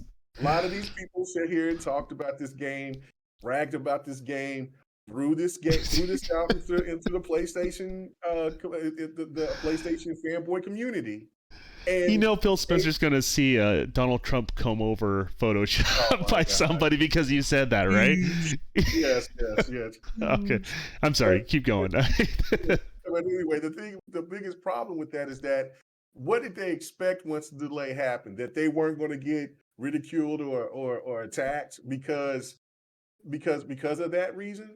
And so then what that does is that causes this ripple effect. Well, oh, if I'm going to get attacked, then I'm going to go attack Microsoft and Phil Spencer and all the rest and everybody from Xbox because they delayed this game. And some of the people that I have that I respect and have a good time and consider some people friends, um, we've had really crazy debates about it, right? And then and then I got on a podcast earlier this weekend, um, and I got kicked off for giving my opinion, and then it was childish afterwards, but again, it was like I'm just giving my opinion about it. It's not why are you mad? Why is it that it's so serious to where 2 to 6 games a year holds so much weight over everything else that Xbox or PlayStation or Nintendo offer? So, When, is and it just a bragging rights thing? yes, that's my perspective of it. And then Okay. when I say, So that's and your then when I view. I say, mean, it's not well, obvious. People have different views, of right, course, right? yeah, We yeah, want to respect that, but right. from your Well, hold on. view, it's just that. It seems like a bragging Yes, rights thing. Okay. yeah, it's a braggers right thing. And so I'm saying, like, when people talk about these exclusives, like I say, console war politics. None of them holds a candle to what Nintendo's fan base does with Nintendo's exclusives. Not PlayStation or Xbox can't hold a candle to what Nintendo's exclusives do. Because all of them, there's very few I think that doesn't sell very well. Most of them, 85 to 90% of them sells like hotcakes. Now I would they do agree have with you a to a different yeah. way, though. Okay, well explain. Well, Nintendo relies 100% on. I mean, a much higher yeah, higher percentage on their IPs yeah, than yeah. Xbox and Sony does. Does that make Oh sense? yeah, no doubt. Yeah, no Right, doubt, right. no Like doubt. if, and I hate to say Yeah, that, they'll do well, but like obviously they'll take a hit. But if both Sony and Xbox decided to stop doing their own IPs, they'll still sell. Well, Call of Duty is a different story, right now. But technically, they would sell a crap ton of Call of Duties, right? They would still do really, really well. The majority of their money is in third party, not right. not not first party. So yeah, I mean, I would agree that Nintendo's IPs carry a different type of weight because if Nintendo didn't have IPs, I don't think they would have a console. No, they wouldn't because Yeah, no, absolutely. That it that's wouldn't well, survive in the market. Where it Right. sucked for Sony and Xbox not to have their IPs that are beloved, right? I would hate this thing of a world without God of War or without Halo or these franchises, right? Hmm. But those consoles will still be around. Does that Oh make sense if they stop yeah, tomorrow? you're Right? absolutely This right. probably still to be the most popular consoles overall, like and the most talked about to some degree. So yeah, I agree with you on that fact. And Nintendo's known for, I mean, they're the delay masters, right? Like that's what they do, Right. and they have less third party to carry them through, right? They don't have that same level of support. So yeah, it's a little bit unique, right? So Yeah, no, and that was the whole thing for me was just saying, look, I mean, we have had delays that we have noticed and paid attention to, going back to the 360, to the PlayStation 3, and to the Wii U, and but we know that there's delays that's gone all the way back to the from the beginning of time since gaming has been around. Like, I mean, what was that? The ET game was delayed numerous times, and then they released it, and well, yeah, I it mean, was games have had a history of being delayed before we've yeah, been before we even, yeah, and we're the old hats, right? Like right, yeah. they've so We're they've the had his grandpas now. you know Yeah, we're the grandpa generation. exactly, depending on when you had kids, right? So Oh yeah, right. um yeah, so it's interesting. I the weird thing is for me, like I don't know, I'm getting more and more detached from the gamer that expresses themselves online. Um, Hmm. because of how they conducted themselves, right? I don't feel like I can get um, very productive stuff out of listening a lot of times. Does that make sense? And it doesn't mean they don't have a voice. It's just the question is, who do I listen to? Because there's so much out there in regards to that. So I don't really tend to listen to noise. So a lot of times when you're introducing these things, you're painting the picture for me. Right, I'm right. so out of. I mean, I kind of use you as a filter for all this stuff out there. When Bill said, "Yeah, have my people talk to your people," you're that person for me. It's what's Right, going on right. right there. Uh, yeah. Well, the thing is, like, I don't think you can paint a general statement on these delays. Like, you can't take, for example, like I said, like the whole crunch thing is an issue, right? And that might Right. expand over multiple different things, right? But in the case of Starfield, you still have to look at it as an individual title and in a different group of people working on the game, even though they share a same publisher. Right. And they have different leadership there. And so you can't just paint the same leadership argument, say, from Halo to Starfield. You have a product that, it's an RPG, but it's a gameplay is different than want to understand what the Bethesda has done in the past, right? And we haven't seen much of the gameplay, so we just have to go off a hearsay. But then again, it's harder to predict how long it's going to take to produce something when you're doing stuff that's new. Does that make sense? That's right. Like we just mentioned before, right? So they could Right. be dealing with that on top of that. Now, and let's be honest, Bethesda before the acquisition, they've had some rough launches on products. Some it's been Yeah. smooth, some it's been rough, right? And the Starfield team has kind of a mixed history. Um, in regards to they make great games, but as far as the condition of those games when they release, are a little bit different. And then people sometimes will give them a different sliding scale of forgiveness on their glitchiness. Does that make sense? Like Hmm. for other game, they'll rip into them and don't treat them under the same umbrella as they would treat that team. So like you have a lot of things kind of going on. And you also, I think Microsoft's also making these decisions too as well, not only based on what the game needs, but based what their portfolio is. And we still don't know what they're going to release this year in regards to that. So I And that's what I've tried to say and explain to yeah, people and I'm a is big that we fan of. Go ahead. Sorry, I didn't mean to cut you off. Go ahead. well, no. I just wanted to just say I just agreed was that we didn't know what was supposed to be coming. What else is going to be coming out this year? Because I mean, from what people's perception is that it's just only Scorn, and then I there's doubt people. that. Then I say, well, I doubt that too because I have a I'm 90% sure that Motorsport's gonna drop it. I'm pretty sure we're gonna get to something from Bethesda. I don't know what. Yeah, it could be. There's a reason why Anytime they're right. in the name of the the thing, right? So we're gonna see a lot of stuff from them. I don't know what we're gonna get this year, but I mean, I wouldn't be surprised if we got either a Wolfenstein or a Doom, from one of those two. In regards to that, I wouldn't be surprised about that at all. Um, and I wouldn't be surprised of whatever else that they have. I mean, they're going to be a big part of their show. We just don't know to what degree and what example of that. And I mean, the only one we can count on that hasn't been officially announced is Motorsport. We know that's going to happen, and I know there's a trope of people complain about the same IPs over and over and over again. But to be honest with you, that's why I buy an Xbox. I'm not gonna lie, right? And yeah, I mean, it's why you buy a PlayStation. It's the same because of those evergreen IPs that you love, right? It doesn't mean you don't want more from them, and I would ask more from Microsoft, and just like I would ask more from PlayStation, but um, doesn't mean I'm going to complain if I'm going to get a franchise, game franchise that I enjoy, in regards to that. So, I think it's just and the other thing too is like I don't know, I think a lot of gamers also complain about games not being finished all the way. And then mhm. I've seen the same people complain about the quality of games being released. Are not everybody, of course, right? But I've seen some of the same people that are the same people that complain about this being delayed. I mean, these are the consequences. What you have to pick, you Exactly. have to pick a Yes. side.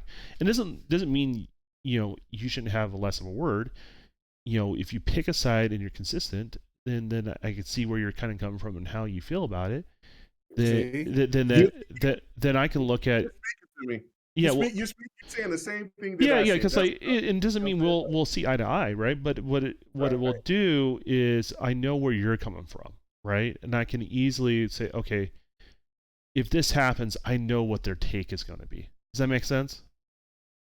And if I know what their take is going to be, and people are consistent and truly independent in how they express themselves, then I can get a better picture of what's going on in the gaming landscape. But right now, it's so much noise. It's hard to sort through. But me personally, I would prefer a game always to be delayed. Always. I'm not invested in the day to day if Sony's got something better than Microsoft or vice versa. I invest in my platforms because those are the platforms I enjoy. And I know eventually throughout the whole generation as an early adopter, I will get my use out of it. In regards to that, I remember what it's like being only on Nintendo's platform as a kid, right? And the N64. And when games were delayed, it sucked because there was no third-party support. That's not the world you live in if you own a PlayStation or you own an Xbox. That's just not the world that you live in. There's plenty to play with. Matter of fact, I still have such a backlog. I'm not sweating this, if that makes any sense. And then again, we've had conversations where you kept saying the game was supposed to be released this year, and I had my doubts that game was You going to did. be. Yeah, Yeah. Yeah. even Great point. Yeah. even You're K right. Mega when we're on Xbox Live, I can tell he's getting red in the face. Like it's like Don, you're so damn nice, but I know they said this game's going to come out. I'm like, I see the condition and what they teased, and I don't think it's coming out this year. Like I had You absolutely did say that just a we, couple of weeks ago. No, about a month ago. no, we Like no, talked that about was it for 6 months like this. well. That's true too. But no, Yeah, but when the last time we talked about it was right after um Devin, the last Devin the Gamer, and we had that discussion, and you were still like, nah, man, I don't think this game is going to come out. I'm like, nah, man, they gave the date. yeah. There's yeah. So You had to yeah, tell me they did today. I'm like, I don't know. We'll see. Yeah, I'm like, and you I was told right. you, Yeah, you was if right. I was wrong, I was wrong, and if I was right, Mhm. right, yeah, I guess we'll, whatever, right? Like, Yeah, it's yeah. just, it, and I wish I would can see through a more rose-tinted glass and not see that sort of stuff. Does that make sense? Mhm. And be more observer than painting the picture. And be a little more, I guess, I don't want to say naive is the best word, but just a little more, just not in the know, I guess, on those sort of things. But it's the same thing I was saying. I remember I said Crackdown's gonna, I think Crackdown's gonna be canceled before it came out. Not Crackdown, but no, was it Scalebound? Sorry. Yeah. And I remember it's the same conversation. You're so stoked, you're so hyped about the game, and I'm like, I hate to tell you, man, but I think they're gonna need to cancel that game because it just never showed well, right? It just showed all the signs of it being canceled. I knew how much was being spent on it, roughly, and how long it's been in development, and things I've heard through the grapevine. So this is one of those things. Like, it doesn't surprise me they delayed it. I'm not unhappy about it. Games will come out when they come out. I think one of my favorite franchises. I wish it was delayed.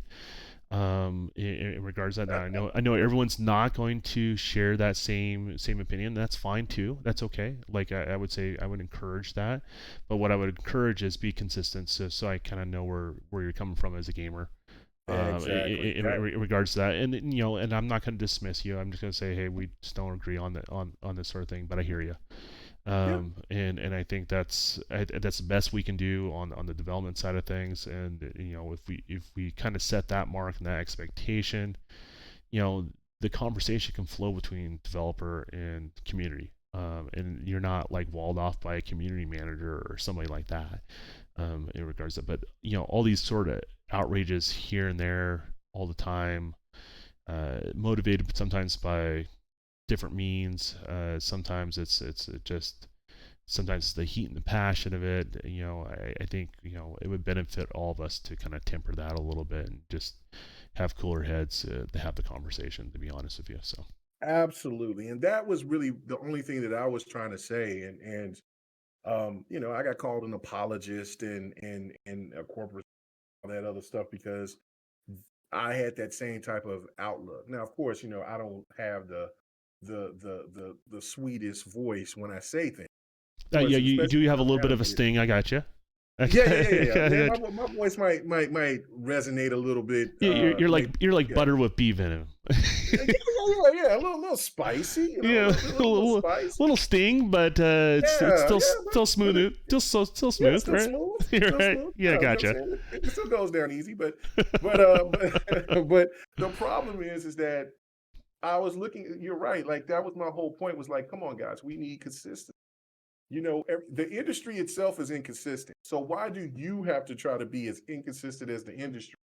Because that's what when things like this happen, you don't you don't start agreeing with the people that you claim that you don't like, or that you don't that are harmful for the gaming community as a whole. Like, you don't, just because you'll have these PlayStation fanboys come at you and say, yeah, you tell them, you know exactly. Yeah, you tell them you don't allow Xbox to run you guys over, or you guys ain't gonna have no games this year and all that stuff. And so that builds into, I guess, their ego.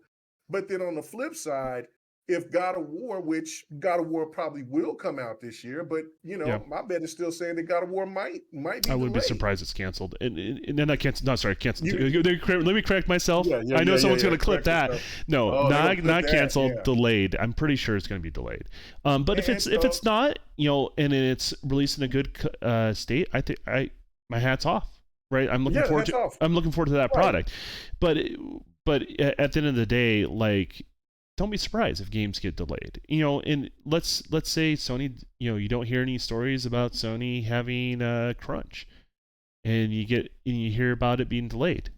Well, don't be surprised. And if you don't hear stories about Sony having crunch on that game, and they released it exactly on time, and it has bugs and issues, don't be surprised, right? Right. These Right. sort of things have consequences.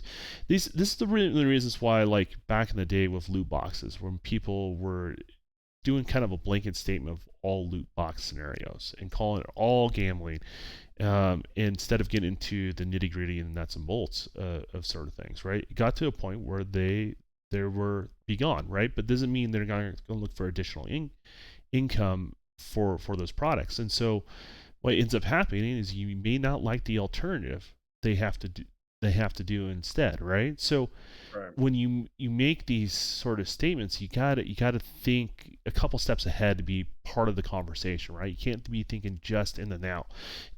Does this stance have consequences? When I say something, and it may not get you the most clicks, it may not get you the most high fives, right? I call the internet high fives, but you'll get the most respect. Does that make sense? Right. And they may not express it, they may not tell it to you, but you'll get the genuine respect, and I think that's super super super important for gamers, just to kind of know where they come from, and then also just pursue knowledge, right? Like I think a lot of gamers have different understanding of the development side of things, and part of it's the development community did it to themselves, not sharing enough with the overall interests of people outside of the industry. But you know, you know, you But always want to Don, learn. You want to learn, I the guess, is what I'm trying to yeah, say. but the Yeah, problem that the but the problem is that when people go after the devs the way that they have been for the last, yeah. I would say it's been crazy for the last 5 years. The devs are going to go back to doing what they've been doing The turtle shell. beforehand. Before, yeah, they're gonna just go away and not listen. Yeah. So that's the problem. That's why I'm Yeah, I mean, like, I look, do it. I do it yeah, when things get relax. things get a little too hairy. I do that Simpsons animation when Homer steps back into the bushes. I just you don't see me interacting, right? Because Right, I want to have adult conversations, right? And sometimes I not use the best wording myself. Like I'll fully admit that. Sometimes I may say something, I'm like, oh, I jumble a couple words, or said something a little bit backwards, that sort of thing, or use the wrong terminology. But you know, I yeah, I think also too, as a developer, how you treat the community sometimes right. will also get different results. I've seen some community managers, like, I'm like, I don't understand how you have a job. Like, I don't get it, right? Because sometimes you just got to be able to, and it sucks as a developer, you got to be the bigger man, right? And take it on the chin, but you got to do it. And sometimes we all reach that breaking point where we not the best of ourselves comes out. In regards to that, and I also think a lot of developers, I think, should stop posting who they work for on their Twitter feeds and their Facebook feeds and all that sort of stuff, because I think I think publishers and studios should have, almost like a blanket, like social media. You don't post who you work for. You can have your opinions about game development. You can say you're a developer, that all you want. Um, but Probably people will find it out anyway. but Like people will find it they out. But you yeah, can't you can't no you can't research. blame them for those interactions at that point, right? As long as they're not breaking any laws or whatever, they're not representing that studio essentially at that time. And I try not to talk about the projects I worked on because, well, my views and my opinions are my own, right? And I don't want to be speaking for a whole entire studio, and that's the reason why I don't post those sort of things, in regards to that, just because you don't ever know what's going to come back or how people are going to take things in Oh, regards to that. right, yeah, and then But the people, yeah, conversation needs to happen, though. That's the problem, right? And you're right. Developers will get in a turtle shell. They want to defend their job and their career, and like, I get all that. I don't think a developer should have to sacrifice all that. That's what I'm kind of alluding to, right? If you do all those things, you should protect the individual developers as the industry as a whole. If you follow these rules, and then you can have more open conversation, right? And then there will be a growing pain between developers and gamers, but I think it's a growing pain that's it's past due, and I think there can be a lot to be gained by that, right? I mean, just your interactions with me, right? Like, we've known each other for a while now. Um, have your views and opinions of games have changed just from us hanging out? no, It hasn't changed like your understanding like of we stuff. the understanding of games, yeah, no, that Yeah, part, the exactly. aspect Which of it, which yeah, like which forms your opinion, but I right? thought you talking about like just me and what kind of games I like to play and No, stuff no, like no, that. no, No, no. I'm that just, I'm doesn't just change. saying Oh, from you your talking about the understanding of the perception of industry, everything? right? Yeah, Yeah, yeah, no, no, no, yeah. it definitely has And then, changed. No, and no, then no your doubt about view on what's going on, it it. Yeah, has evolved, right? right, right, right. Right, and your approach to what's going on has evolved in regards. You're still K Mega. I didn't change K Mega into somebody else, right? All I did is provide knowledge for you to have your own view and your own opinion. Right, and then on top of that, like, it's other developers too that I've talked to, Yeah, not as much as me and you talk, but, of course. you know, it but you see the human you see the human being in them, Yeah, I mean, and that's the part, and then, of course, when you hear them or if you had something to say or whatever, the frustration of just like, "Damn it, like, just hear me out, guys." Like, I get it, I understand, like, I mean, that's the part where I think where it's so where it gets out of hand like he did this weekend is that these people and I'm going back to the point that I was saying earlier, was that like the same people that will say that they don't want to associate with these people being negative in the community, they're over here now accepting their likes and their comments, and their comments, even though only thing that those PlayStation fanboys are doing is just enjoying the fact of wanting to make the situation even worse, make people look more ridiculous over something that is not that serious. Like that was the point of it. Like people, Xbox Civil War. No, it's not a civil war. It's people having different opinions, and the one thing about it is like I delays don't happen. I can I understand if don't it's a think. cancellation, Do you think but it's it's even not that wrong for people serious. to have a different view? Like some people rather have No, something now. Like no, I'll use. no. It's easy to do that because it's already out, right? Like Yeah, some people to this day wanted Halo to release when it did, right? Regardless of all the negative, right? And right. they're entitled to that. Does that make sense? Absolutely. They're Yeah. absolutely entitled, even though I have a totally different view and a totally different opinion. And I would never ever really want to take that. I would have a conversation and just say, just hear me out on this side of things, and I get where Mhm. you're coming from in regards to that. And then, but if you don't have a thing where you're coming from, then I don't know. Should I bother? I don't know. So that's like where it gets strange. I think you and I have been around long enough doing this that we realize that people are going to have their highs, people are going to have their lows, Right. people are going to hop on the bandwagon about things and stuff like that. Mhm. Um, what we do here is just going to whatever it ends up doing is whatever it ends up doing. We've had highs, we had lows, and I think we're still growing. To be honest with you, right? But I want to cultivate an audience that people I want to play with, people I want to game with. Does that make sense?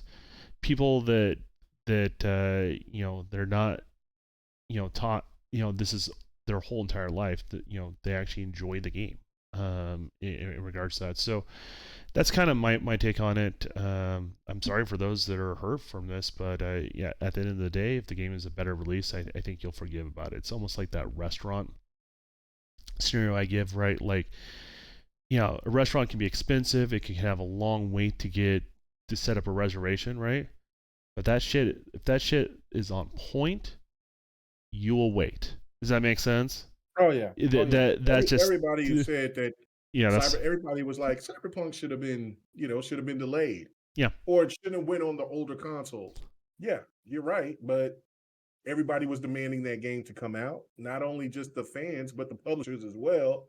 And then, like you said, we got the result that we got.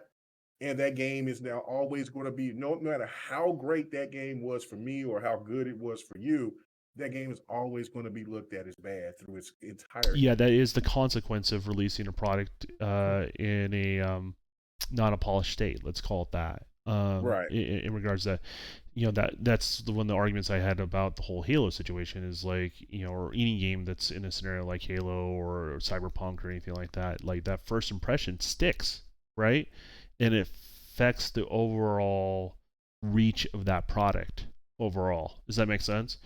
Hmm. And so sometimes there's a bigger cost associated with releasing something early in that state where your customer base in a general sense is unhappy versus waiting, right, and retaining those customers. Does that make sense? Right. In regards to that, and then people share a totally different experience. They're like, because and I think too as gamers, I didn't buy the game until it was ready. Does that make sense? Right. I kept an eye on it. I didn't bother the unfinished state because I didn't want to have a bad experience. I didn't want to have that bad taste in my mouth about the game. And I waited until it got the next generation batch for the consoles, and that's when I dived in. And I enjoyed it. It's not my favorite game, but I enjoyed it. I didn't have any of the negative experiences anyone else has had. So, Right. That's the whole point right there. Okay, so one more point on this, and then we'll move on. okay. But all right, so basically, I had a conversation, and I've been trying to have a respectful conversation with everybody that's had a different opinion of me. And so, um, but this, out of all of it, this is the thing that bothered me the most was Okay. the talk of, well, you know, Xbox won't have any first party AAA titles. And then my pushback was like, look, I played Psychonauts 2 last year. That I don't think that was a AAA title. I don't know what the budget was for that game, but I mean, They in the had a lot sense of of people work on it. yeah, You yeah, see the yeah, but credits. They put a lot yeah, more they money had a into that. You ton of it. think? Right. But I mean, Yeah. but from the perspective through the console war politics, Hmm. they would not look at Psychonauts 2 as a game as a AAA banger as they call it. Yeah. But that was one of the best games I played last year. Ascent was one of my favorite games I played last Yeah. year. A Scarlet Nexus, which I think that was definitely a AAA. But then we go on to say, okay, like a game like Outriders. Outriders probably had a big budget. I don't know if you would consider that as a AAA, but I had a damn blast with that game. Oh, I love that game. Um, Even yeah, in the flawed state it was, like, it didn't bother me. right. Like, It was flawed as hell. It was broken. yeah, Yeah. yeah, like you would have problems, but I was able to work around it, and it wasn't like it didn't totally destroy the experience for me. Like, the gameplay was so much better than the little hiccups. I was willing to kind of see past all that, right? And I also understood it was a new IP, and it let me get back to the fun. In regards, and I know everyone didn't have the same experience I did with the product, but then again, I'm I'm streaming to two different destinations and playing online, like doing 1080p 60 at two different destinations. Like, I mean, it can't be that bad, right? If you know Yeah, what I you're mean, right. like, couldn't be Yeah. that bad if I'm doing all that at once. So No. So I was making that point to say, so the games that's going to the smaller titles that's going to come out, like the games that we know about right now, like Scorn is going to be coming out. And then mhm. there'll be, probably Bright Memory Infinite and things like that. So are you going to tell me that those games won't count because there's no triple A titles going to come? And then that was like, but that's what people buy consoles for. No, people buy consoles for all different reasons. Yeah, They don't just you you can't can't define differentiate your like that. Yeah, you can't your define ideology, well yeah, well on your gaming portfolio or ideology on everyone else. Well, And you that can't because justify your the top rational. 10. What I was going to say is you Right. can't justify your Mhm. rationalization is the same as someone else's, right? Right, There's going to right. be overlap there. If you both play Uncharted, there's probably a pretty good reason why you bought a PlayStation, right? I mean, there's no doubt about that, right? Right. But if you both play Halo, there's probably a pretty good reason why you buy an Xbox. Commonality, but that may only represent 10% where you guys have something in common, right? Where the rest That is was the totally point I different wanted other to say about reasons. the top 10. Yeah. Yeah, the top 10 list. Because when you look at the top 10 list for the best sold games on both PlayStation and Xbox, it's not usually those AAA bangers. It is usually the Call of Duties, the NBA 2Ks, the Maddens, maybe something else. And And then maybe you those might games have don't get one. enough Yeah. respect either. No, no, To they don't. They be don't. honest with you, and that's Yeah. something I'm going to talk about too. On my channel is I think the sports titles get washed over and don't get the respect, honestly, they do, because I know how much work that goes into that sort of stuff. And it's a darn it's just a shame that they're treated just as whatever. Does that make sense? Yeah. You're In right. regards to that. So look, I mean, you can have your views and you have your opinions. I'll listen more when you are consistent. You're out there. You're not. I can tell if you're looking. If you're just doing it for attention, we get it. We see it. We see it out Right. there Yeah. on the Yeah. development side of things. And I just if called it out and some people didn't like it, but that's well, just I what it don't is. even need to I'm call not it gonna out. hold my tongue I'm about just it. not going to bother watching your stuff. I mean, that's just what it comes down So, from my perspective. Like, I don't. There's plenty of people giving their opinions out there, so there's no shortage of that. Like, I have a shortage of right. time, so I'm going to choose the people that can articulate themselves the best. People that are going to be consistent in regards to that. And there may not be people I agree with or not, but also how they conduct and how they treat other gamers. That's so important to me. If gamers constantly treating other gamers poorly, I don't like that. I don't even like when developers are dismissive Oh and yeah, no, I can't with it being when you yeah, use terms like disrespectful. fanboys and stuff like that. I hate that terminology. I think it's Hmm. so disrespectful to your fellow gamer. I think it's uncalled Oh, for. I agree. I agree. And I hate it when gamers use that same terminology. It shows that, like, they're losing an argument. in regards to that. So all they can do is, resort to the name calling, right? In regards to that, I mean, those people are, and even the people I can't agree with, like, they're just passionate gamers. Like, at the end of the day, they're just passionate gamers, and sometimes maybe have lost their way. Nothing more, nothing less, right? So, it just depends. I mean, it's a free world. You can do whatever you want, but the consequences of your decisions and your actions, you don't have a lot of choice in that. Does that make sense? There's always Oh yeah. consequences to what you do and what you say. So just be careful. Yep, it definitely will. It'll bite you in the ass eventually. Yeah, my last point before we move on was that um is that when I was making my point way earlier about everything, that the same people that will tell these other people, look, you're right about this. You should be mad at Xbox and this, like, but they will not, but the other people will not be mad at PlayStation for where they're delayed. Not be mad about PlayStation charging you $70. They will not be mad at PlayStation for telling you, for giving you mixed messaging by telling you, oh, old games is not good, and then okay, well, all right, we're going to do a service now, so here you go. You That's why I do say have to treat the it platforms bothers me. equally, You gotta have to regardless treat them regardless right, if you're a fan of something. like them or That's don't. yeah, Right. yeah. You can be a fan and but still have a consistency across platforms Right. in regards to that. And what are you winning over? You're winning over an argument that somebody really doesn't agree with you. They just want to be part of a group, right? Like that's not winning. You're all losing in No. that situation, right? Like, you want genuine opinions, you want opinions that are thought out, and then you want consistency across the board. And I have no problems with people enjoying whatever they want to enjoy, right? Like, just enjoy it, share it. I would say even share it, right? Just come from a place that's relatable, that we can all kind of say, oh, yeah, I see where you're coming from. You know what I mean? And go from there. And I don't think you need to. I don't think any gamer should be criticized for liking a product. Does that make sense? Like, if you like something, so be it. Let people like it. Not a big deal. Let So people enjoy. No, yeah. you're right. So All right. Speaking of going into the other part of gaming politics, and that's talking about like what's defining a gamer, right? okay. Let me go ahead and just kind of read this Oof. situation. Yeah, yeah, this was rough. Okay, so there's this I don't know her personally. Her name is Miss uh Deuce Greek, I guess. I don't know, but whatever. I think her real name is Diana.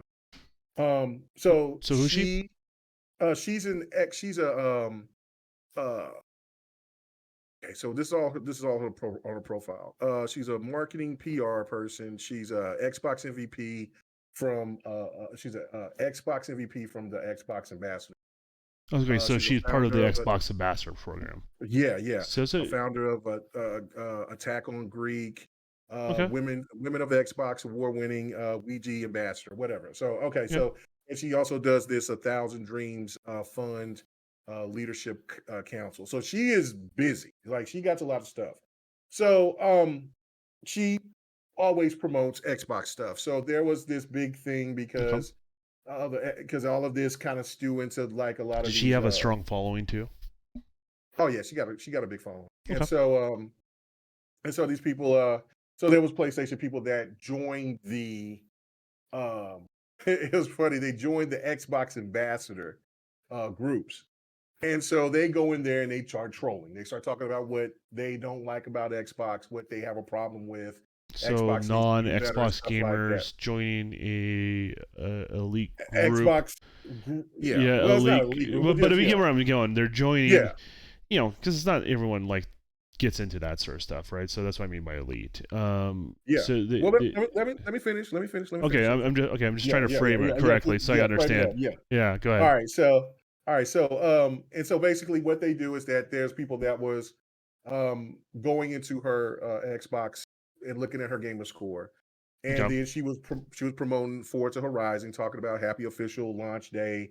Yeah. And then so just promoting. And so anyway, they look and they see that she only has a couple of hours into Flight Simulator and So in she's a Forza fan and Horizon she's 5. sharing.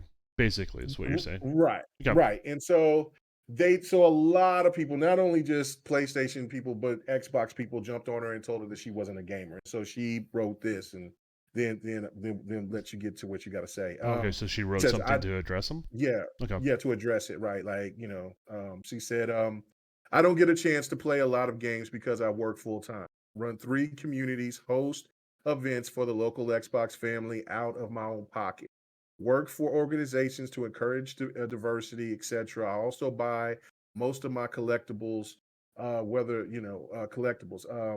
A high gaming score isn't a requirement to be an ambassador, nor does it mean I don't get games. I don't play much, but I watch my partners who clocked 100 hours into his Xbox. That's how I get involved into games. She also goes and says, I also loved Xbox because of what they do with the game for gaming for everyone. Their custom controller designs and part of the number one reason is because of the community. To clarify, Xbox to me is not just a gaming publisher. They're an organization that cultivates accessibility, creativity, and diversity. Anyone can appreciate that. You can also enjoy games regardless of how often or how good you play. Those who don't drive Formula One cars also knows how to enjoy to play.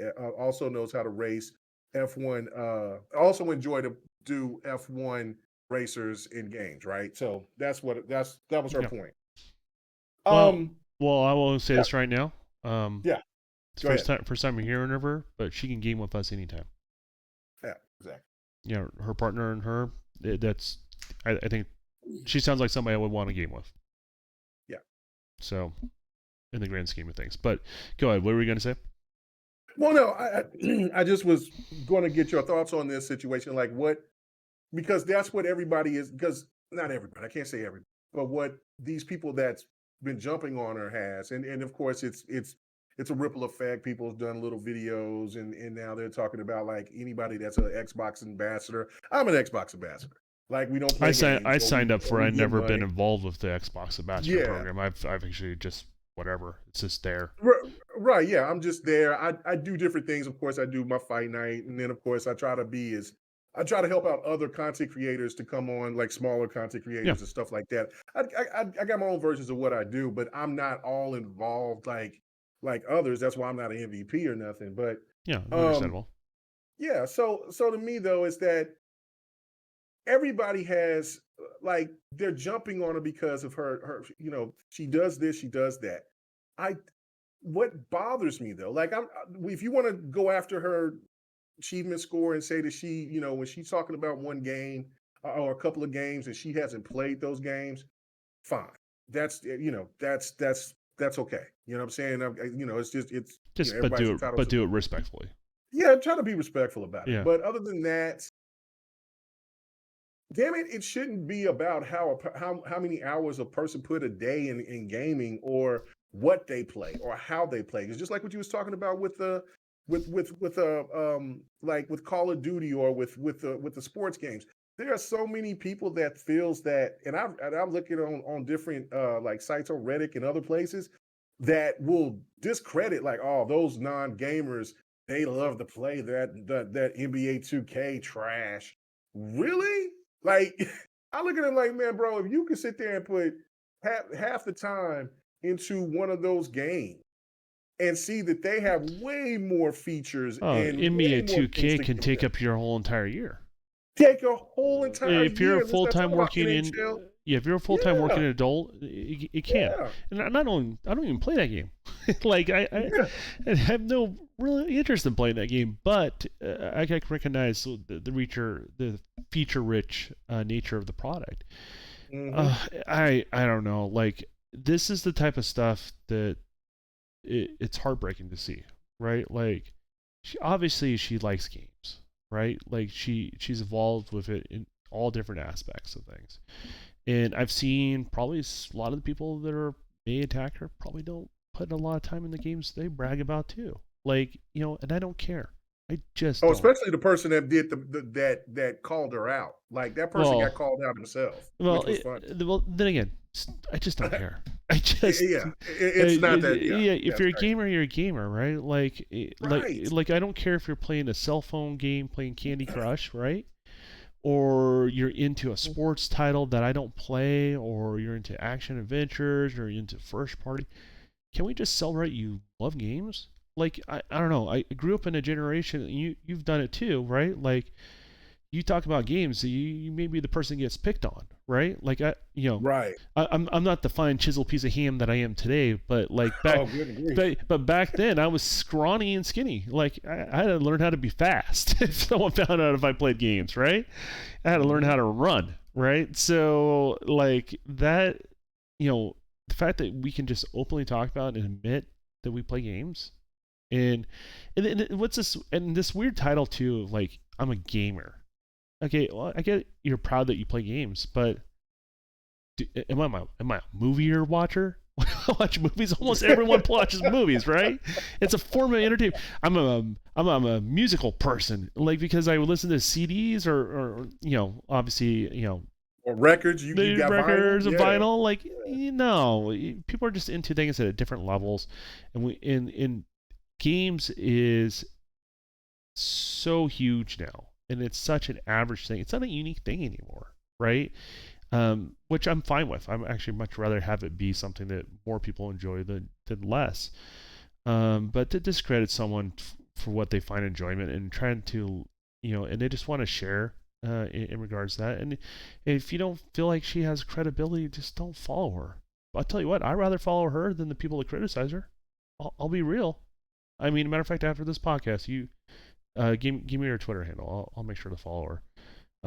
In regards to that, I think she's doing a lot. Sounds like she's doing a lot of good things, and she's doing what she can with the time that she has. And I think we should all respect that to some degree. So Yeah, like that's the thing. Like, I mean, did you not read everything that she said that she was doing? Like, I mean, especially when that's a long there's list. My people. eyes glazed over a little bit. It's not because it's not important. It's just Huge. it's a big list. That's a lot. Yeah, you taking a lot of time of doing all that stuff. Like, and especially when, um, you know, there's a lot of. I can't say a lot. I'm saying a lot. Saying that word a lot. Um, but there are people out there that will swear to you that um Xbox does not promote people of color. That the people of color that uh, socialize themselves with Xbox look at are looked at as sellouts and other other names, things Oof. like that, right? Like, and I look at that and I'm like, hold on, wait a minute. Did you not read what this woman said that she was? And she's not and she's a woman of color herself. She's a I don't know if she's Latino or something like that, but she's a woman of color Mm-hmm. herself. And so I'm like, she's supporting women, she's supporting people with disabilities, she's supporting people of color. Well, That's a what part of the Xbox community, and yet you glossed over all of those things just to talk about her gamer score. well, and I That's haven't the seen her hypocrisy Twitter. here. I haven't seen her Twitter timeline. I don't see any. But the Yeah, impression that I got is she had to say it's not like there's some people that like to preach. You know what I mean? That right, I'm on right, your side, and I hate that shit. Like, just do your shit. Just do your thing. You don't have to preach about right. it. Just do it. Like, Oh because yeah, that says a lot about I think you as a company and you as an individual as a character. If you just do it and don't brag about it, right? You're not doing it hmm for clout chasing. But the impression I got is that she had to defend her position and had to say it. It's not like she. It doesn't sound. And maybe I'm wrong. But it doesn't sound like that's what she just constantly does. Does that make sense? yeah, Just from the wording, just what a little bit I read into it, and if that's how mhm, she approaches that, more credit to her as well. It just I don't know. Like I can't co-sign with jumping on the bandwagon. Like my old no, man, like he used to play a lot more console games growing up, a lot more PC games. Like I remember him playing EverQuest. I remember him playing Wing Commander growing up. I was playing consoles growing up, and then the last thing I saw my old man play was Candy Crush on his phone while he falls asleep. He fell asleep while playing Candy Crush, right? hmm And hmm is he any less of a gamer? Shit, no, man. He has blood sugar level drop and he's still playing games, right? But yeah, because he's yeah, playing a cell phone game, some people will dismiss that, right? right, And he has a huge influence on me getting into games and me getting into development, and you know, unintentionally, right? Like just because I grew up in the back of a Radio Shack when it was actually sold electronics and you repaired electronics. Back in the scenario I can give is what's that? Stranger Things. That's the time frame I grew up in the back of Radio Shack, right? And that's what I did, but that's kicked everything off for me. And so, but he's a gamer. He doesn't game as much as I do now. In regards to that, he's looking into racing sims like as me because he's got the means. So he's gonna he's gonna buy the full unit like I got. He's basically copying everything I'm doing, but he games too. Like why in that same sort of conversation, if he tweeted something out, people would try to tear him apart. Like he's just everyone has a different level of what they're into and what time they Right. have and where they want to invest. And there's always going to be a gamer that no matter how much you brag or you clown on someone, there's always going to be a gamer that games more than you. I hate to tell you. Absolutely. I hate to tell you. Yep. That's a harsh reality. Like, and you think you're hot shit in a multiplayer match? Well, guess what? There's always somebody that's better than you. There's Yep. always some, and it's always somebody no is. one knows about, right? They just come out of nowhere and kick your ass, right? So, like, And what's the worst is that you over here fighting as hard as you can, and then you're getting your ass handed to you, and you find out it is like a 12-year-old kid. Like, oh yeah, that, I've seen you on Fight Night with sucks. you have like neck sweat going on, and Yeah, it's like, what the hell is going on? And get that. Oh shit. So yeah, it's just what it is, man. I find it. Look, I get it. You know, if you want to, everybody is entitled to say what they want to say. Like, I mean, I'm not here to tell anybody what they can't say. It's just the same thing about with the game situation.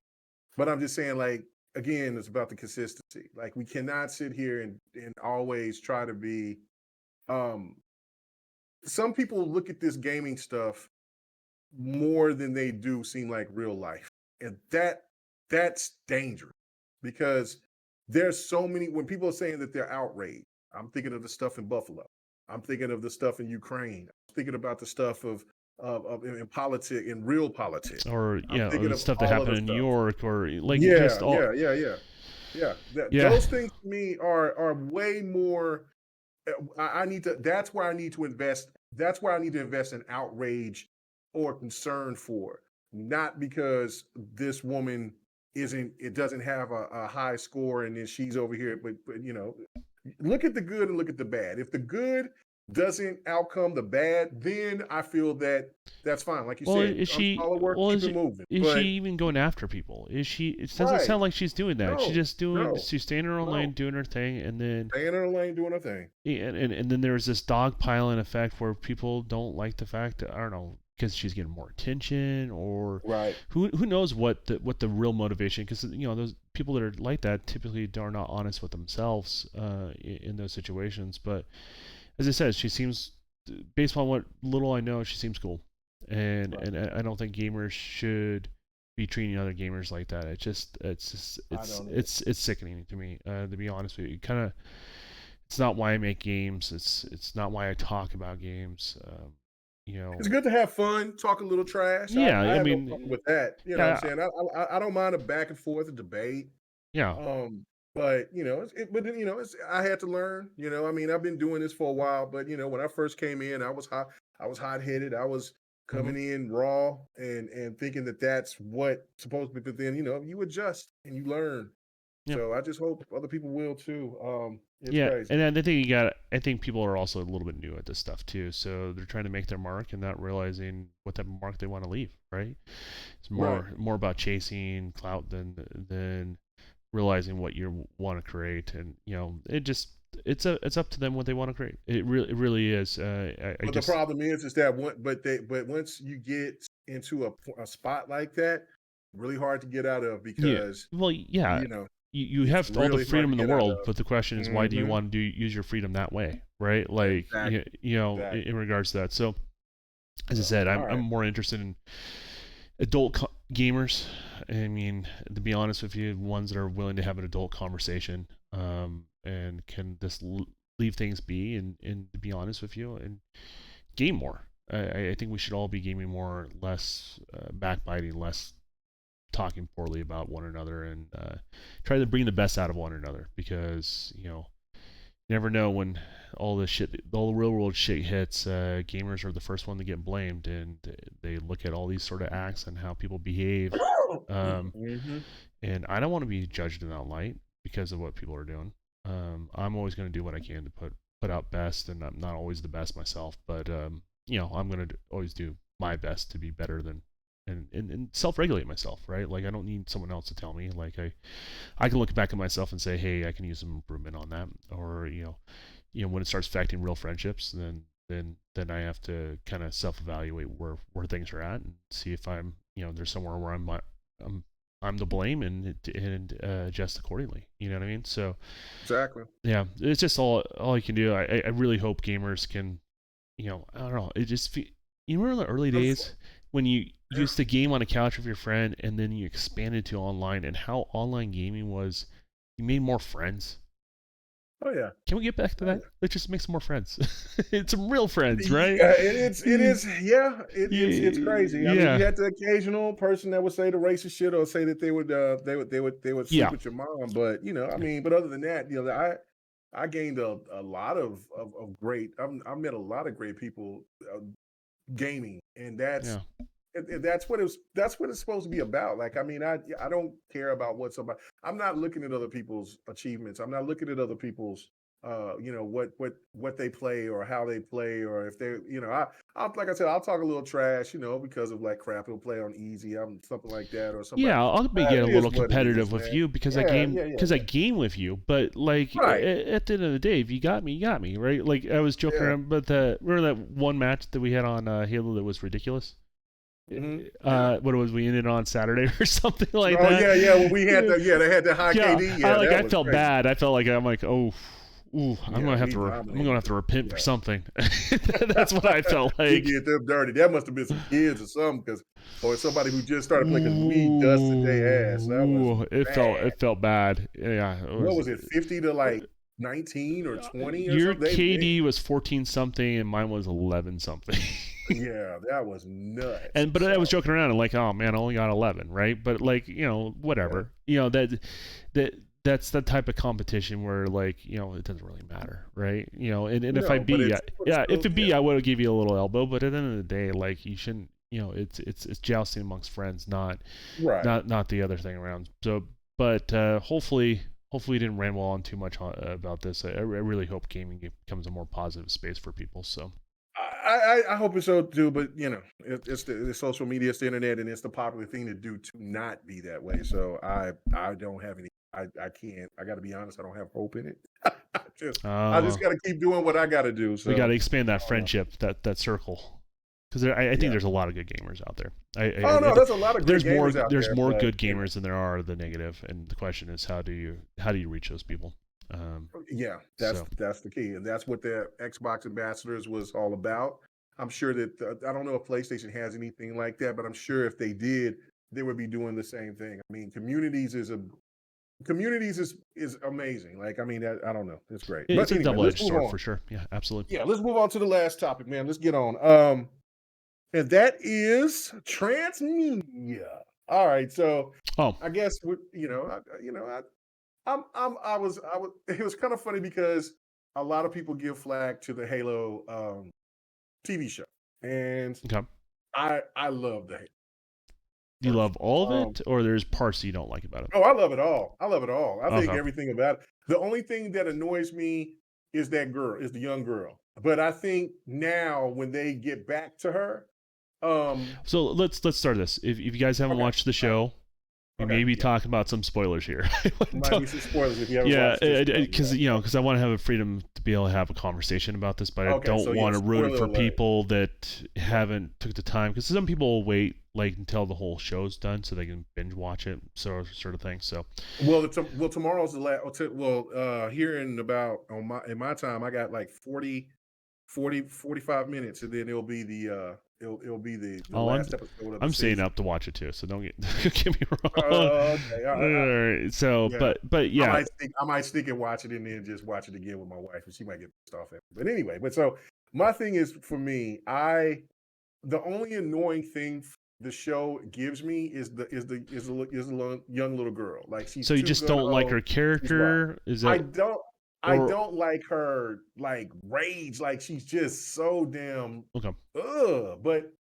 but I think that's just how that character is until after that last episode that she was in, where she talked to her family and learned her purpose. Yeah. So maybe she will be a lot more calm and know what's going on, because she was blind. She was blind to what was going on. That's the only character in the game in the show that I do not like. Like, I think the best character is Halsey. Yeah. You and I both agree on that. I think she stole. Halsey is amazing. She stole the performance, I think, in the whole entire show. Yeah. And it shows how important she is, and I think it's a little more dismissive in the games. Yeah. Yeah, of her position, even though they talk a lot about her in the books and stuff like that. I think the show does a good job of highlighting who she is. So. Right. I think that's awesome. I do like I like Miranda Keys. I like Captain Keys or Admiral. No, I don't think he's an Admiral. I think he's Captain. Whatever. Yeah. I like those characters. I like I got a low key crush on Kai. I dig Kai. That's one of the Spartans. And you like a girl that's like at least like 1.5 feet taller than you, is what you're saying. Well, me and her probably be the same height. So yeah, you like a girl that can carry you through the threshold, is what you're trying to tell me. Right. And she thick in the right places, because I was sitting there when she was moving those trucks, and then I was like, "Whoop, that thing bouncing." But anyway, whatever. Let me stop. So yeah, no, you know what I'm saying. So I got Spartan love is Spartan love, right? Spartan love. But I also love the thing that I love probably the most is the diversity in that, because what I always say is space ain't going to just be a whole bunch of white people flying around and then there's creatures. You know what I'm saying? You know what I'm saying? Well, the future is just going to be mixed that far in the future. If anything, we may have new races because people isolate on certain planets and they'll evolve over time a little bit. They might do a little tinky winky with some aliens. No, they're exposed to a different sun, and their skin will adapt, and things like that. So like, but I think with characters, you shouldn't be afraid to. Well, they handle it weird, right? Like, they did. Because like Silver Team, right? Let's point out. So like Silver Team is kind of a mirror image of Blue Team, right? But what they did is they did a whole new team, all new names, right? So they can make the characters however they wanted to, whatever image they want. And I think that was very respectful, to be honest with you. I think, and they wrote the characters well for what they are, and some people may argue against it. But Commander Keyes is weird because, like, was Commander Keyes ever married to Halsey? I don't know. I never got that. I didn't know that either. That was bizarre. And then his daughter is a scientist, but it's not like in the game. And it's almost like, to be honest with you, it's almost like they cast Commander Keyes and the daughter, and they relabeled them. I can see that. Yeah, that's what it looks like to me. And so that sort of thing was like a little weird to me. If you want to be true to a character, I get that. And if you don't want to step on those toes, create a new character. That's my idea. Like, if you want to make diverse cast, write good cast, write a good character. Does that make sense? That's where you do the most impact on, diversifying, the group that's there. But it's almost like they almost didn't have confidence in the character, and then they called it Commander Keyes. And that actor did a good job. It's a discredit to the actor, in my opinion, in regards to that. And he did a really good job. I actually like that character a lot. I liked his daughter a lot too, right? Like, that's a perfect, like, kind of, he has a mixed race sort of situation there, and she's smart like her mom, but like has characters of her dad. She played really, really well. In regards, I just like that one's a little weird. It's things like that kind of throw me off. Like, if you're going to do a new character, just do the new character. Does that make sense? Have confidence. I get that. I could accept that. You get what I'm saying with that? Like, there's room. I get what you're saying. There's room for that sort of stuff. Like, and I think you discredit certain groups when you just kind of swap them like that. Like, just create a whole new character. You can. Obviously, they did. It's not Commander Keys, right? Like, in the grand scheme of things from the game, it's definitely not. And they did a good job with the character, but it just, for whatever reason, they decided to label it Commander Keys. Okay, whatever. And that sort of thing. There's other things I didn't like. Things I don't like about, and this is more of a transmedia thing altogether, is where the corny elements of what the perspective is of the game, right? In there. So like they do a lot of this like overblown first person perspective. Does that make sense?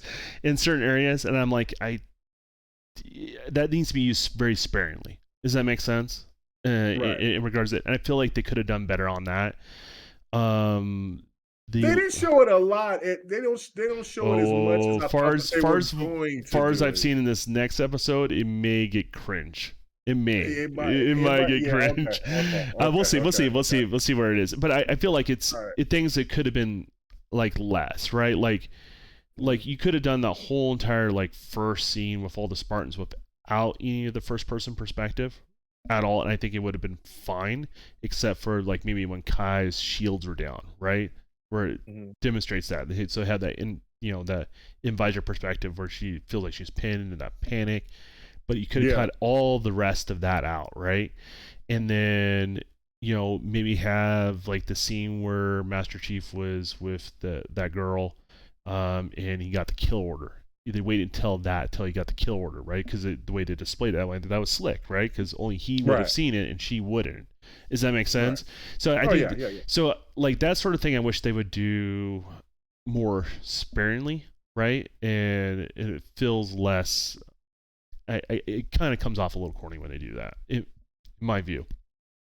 I think they could have done better on the props, like the places where they film. You still talking about the damn Tahoe? No, it's not, well, that's where the joke starts. But there's other vehicles and the motorcycle. It just feels like they just kind of did a quick and dirty, you know what I mean, on all that sort of stuff, and it just doesn't feel like it quite fits. And that's part of believing or selling you on the universe, right? So they could have done that better. And I'm criticizing a bunch of things, but there's things I do like about the series. I really feel should be a little bit more action scenes. Does that make sense? It doesn't have to be kind of all the time. Obviously you have to have climaxes and stuff like that. But there's too many episodes that just kind of drug on. I'm like, oh, okay, it set something up, but like, I wasn't entertained. I was just kind of like, okay, it's filler. Does that make sense? In regards to that. So that's kind of my gripes on it. I don't like that girl either. I don't understand why I'm following her story. Even when I watched the episode what was the most impactful about her, I just don't really see why I should care. Does that make sense? Outside of it showed how the Separatists and the UNSC have different ideals, right, on freedom. Does that make sense? And being part of a group. I think it helped out with that, but I think they just took that storyline a little too far for me, personally, to enjoy it. I think Master Chief's a little too emotional, too, in regards to that. But he's starting to mature as the character, and he also takes his helmet off way too much. He can still take off his helmet. Oh, my God. He can still take off his helmet. No. People are on either the kick of he takes off the helmet never or whatever. I'm more of use it sparingly. Like I'll use the example of The Mandalorian, right? You've watched that show, right? I'd still need to watch those final 3 episodes, but but season, that's a good example of like you never really see his facial expressions, and he's more of a calm, cool, collective. Does that make sense? Yeah. And it came off like it's almost like The Mandalorian comes off more as Master Chief than Master Chief does in the show so far. And so they could have used it sparingly. Is what I'm saying. Like, okay, doesn't have to take off his damn helmet when he's in a war-torn field, but let's say he has his helmet taken off, obviously, when they're back at base. Does that make sense? And they use that as a humanizing element, right? He has these almost like 2 sides to him. Does that make sense? they could have played that a little bit better. I think they just, as I said, all the things, I think it just needs refinement, if that makes any sense. Better props, better lighting on the special effects, and maybe have some episodes just not drag on so much. I guess does that make sense? Where like you have like a little bit of action because that's what some people are there for, or some sci-fi element or whatever it may be that's interesting. And then, but I do like the gore. I wish the games were this gory, to be honest with you. I thought that was great. I think Chief is now starting to become the character that we know, which is good.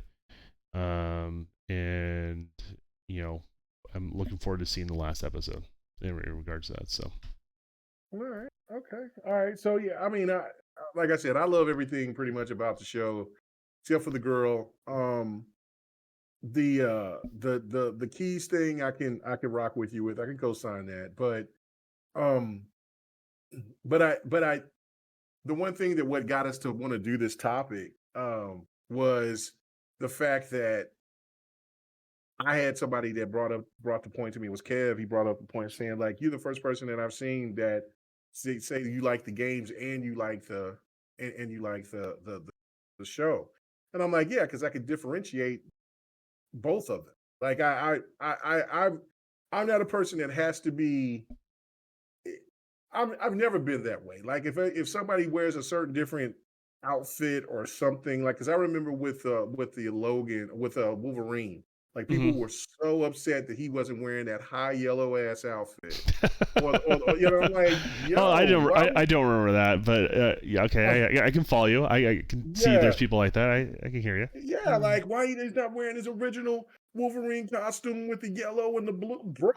Do you know how corny that would look? You know what I'm saying? Why they wearing all the black leather and they're Because not wearing their traditional because it's what? Look, that's you know what I like. I like the characters that what they were in the comics and in the cartoons, but yeah. when you do that in live action, you're going to make those characters look like clowns and fools, Well, and not be. You want the show to be entertained, but you you know, also Marvel want it to be did put a in a good position job to where of they can be bringing characters to real life, right? Like Iron Man looked kind right. of You want it cheesy to be until, serious. yeah, Iron Man looked kind of a cheesy looking type character until the MCU variant, and I know everyone's not going to agree with that, but like they made Iron Man look cool, right? They look War They made Machine. Captain America look cool. Yeah, and Captain listen, America is one of my favorite. Yeah. let's be honest, he was kind of cheesy. Well, he Yeah, was from cheap, a but costume standpoint, like in the yeah, from a comics, costume standpoint, yeah. yeah, They brought him into like, okay, that I can see that being in a real world scenario. Made it right. grounded, and it made it in the now, and it's something that was kind of cool. In regards to that, yeah, like I think that's one of the things that's lost in the MCU because it's been around for so long that they've been doing it for a long time. Like, go look at what Doctor Strange looks at. You can go look at the last Doctor Strange movie. Like in the comics, like there's also a scene in I think the first Doctor Strange where he was filling up Thor's beer. Yeah. And he had the yellow kitchen looking gloves, and just the gloves alone made him look corny. And Right. what did they do in the next movies? They removed him. They just removed him. You know what I mean? And he looks the part. In regards to that. So yeah, I think bringing characters to life, you got to do your best not to make them look corny. But I mean, every single one, the members on Silver Team except for Master Chief, they all look different than their counterparts of Blue Team. Does that make sense? Oh yeah. Yeah.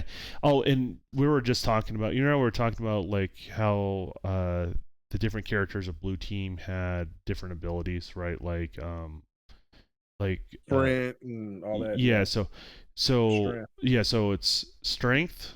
That would be what I forget what Spartan that was. He's the first one. Yeah, the big dude. Big Yeah. dude. Yeah. So he's stronger than Chief, right? Right. Kai is supposed to be the equivalent of she's faster. She can run faster than anyone. They kind of like try to show that in the last episode where she was behind. She had to catch up to that fight, sort of thing. She came in with that that speed where she need him, that sort of thing. And then the other girl, she's supposed to have the quickest reflexes. That's how it Okay. breaks down, and you can see that kind of somewhat represented when you look at the show, in regards to that. Does that make sense? Oh yeah. So, like, Master Chief doesn't got a one up on any of them. He just got like an X factor, right? Like he just reads the room differently than everyone else. If you get where I'm going with that. Right. Right. And you So got Katana now, so that even enhances his ability. yeah, So that yeah, one was no. a little weird too. Like, how do you feel about Katana being in his head versus his armor? Oh, I like that. I don't have a problem with it because I never really paid attention. I always thought that she was in his head, not in No, his, not no, it And was always so a chip I that never really paid placed in the back of his head, the head, the armor, the the armor piece. helmet, I should Yeah. say. So Well, yeah, no, to me, I don't have a problem with that. See, like those little what people would call inconsistencies is what makes to me that makes the show interesting.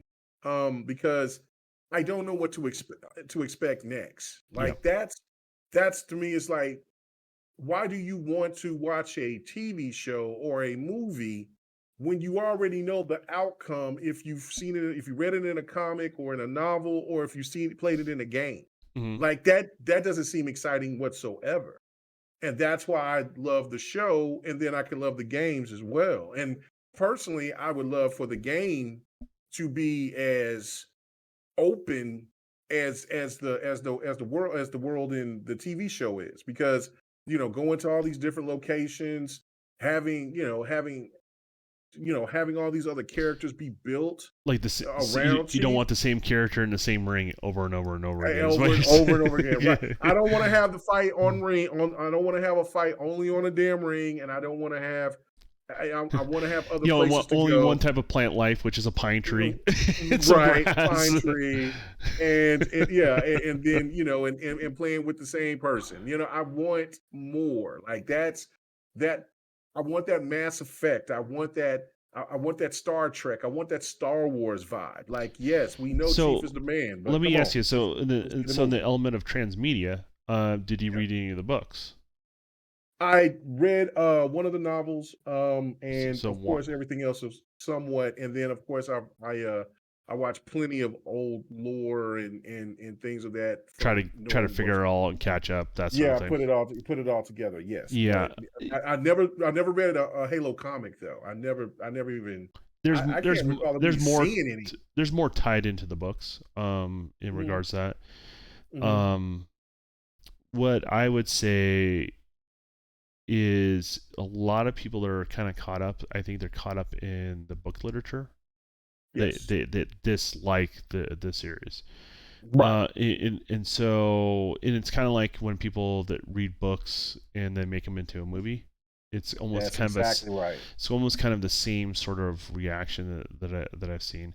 My disappointment is with Transmedia and the main Halo universe. It's all over the place. It's hard to follow. It really is. And I was really hoping the show would kind of glue it to the game to some degree, to so people like myself that it's not going to bother to read the books, right?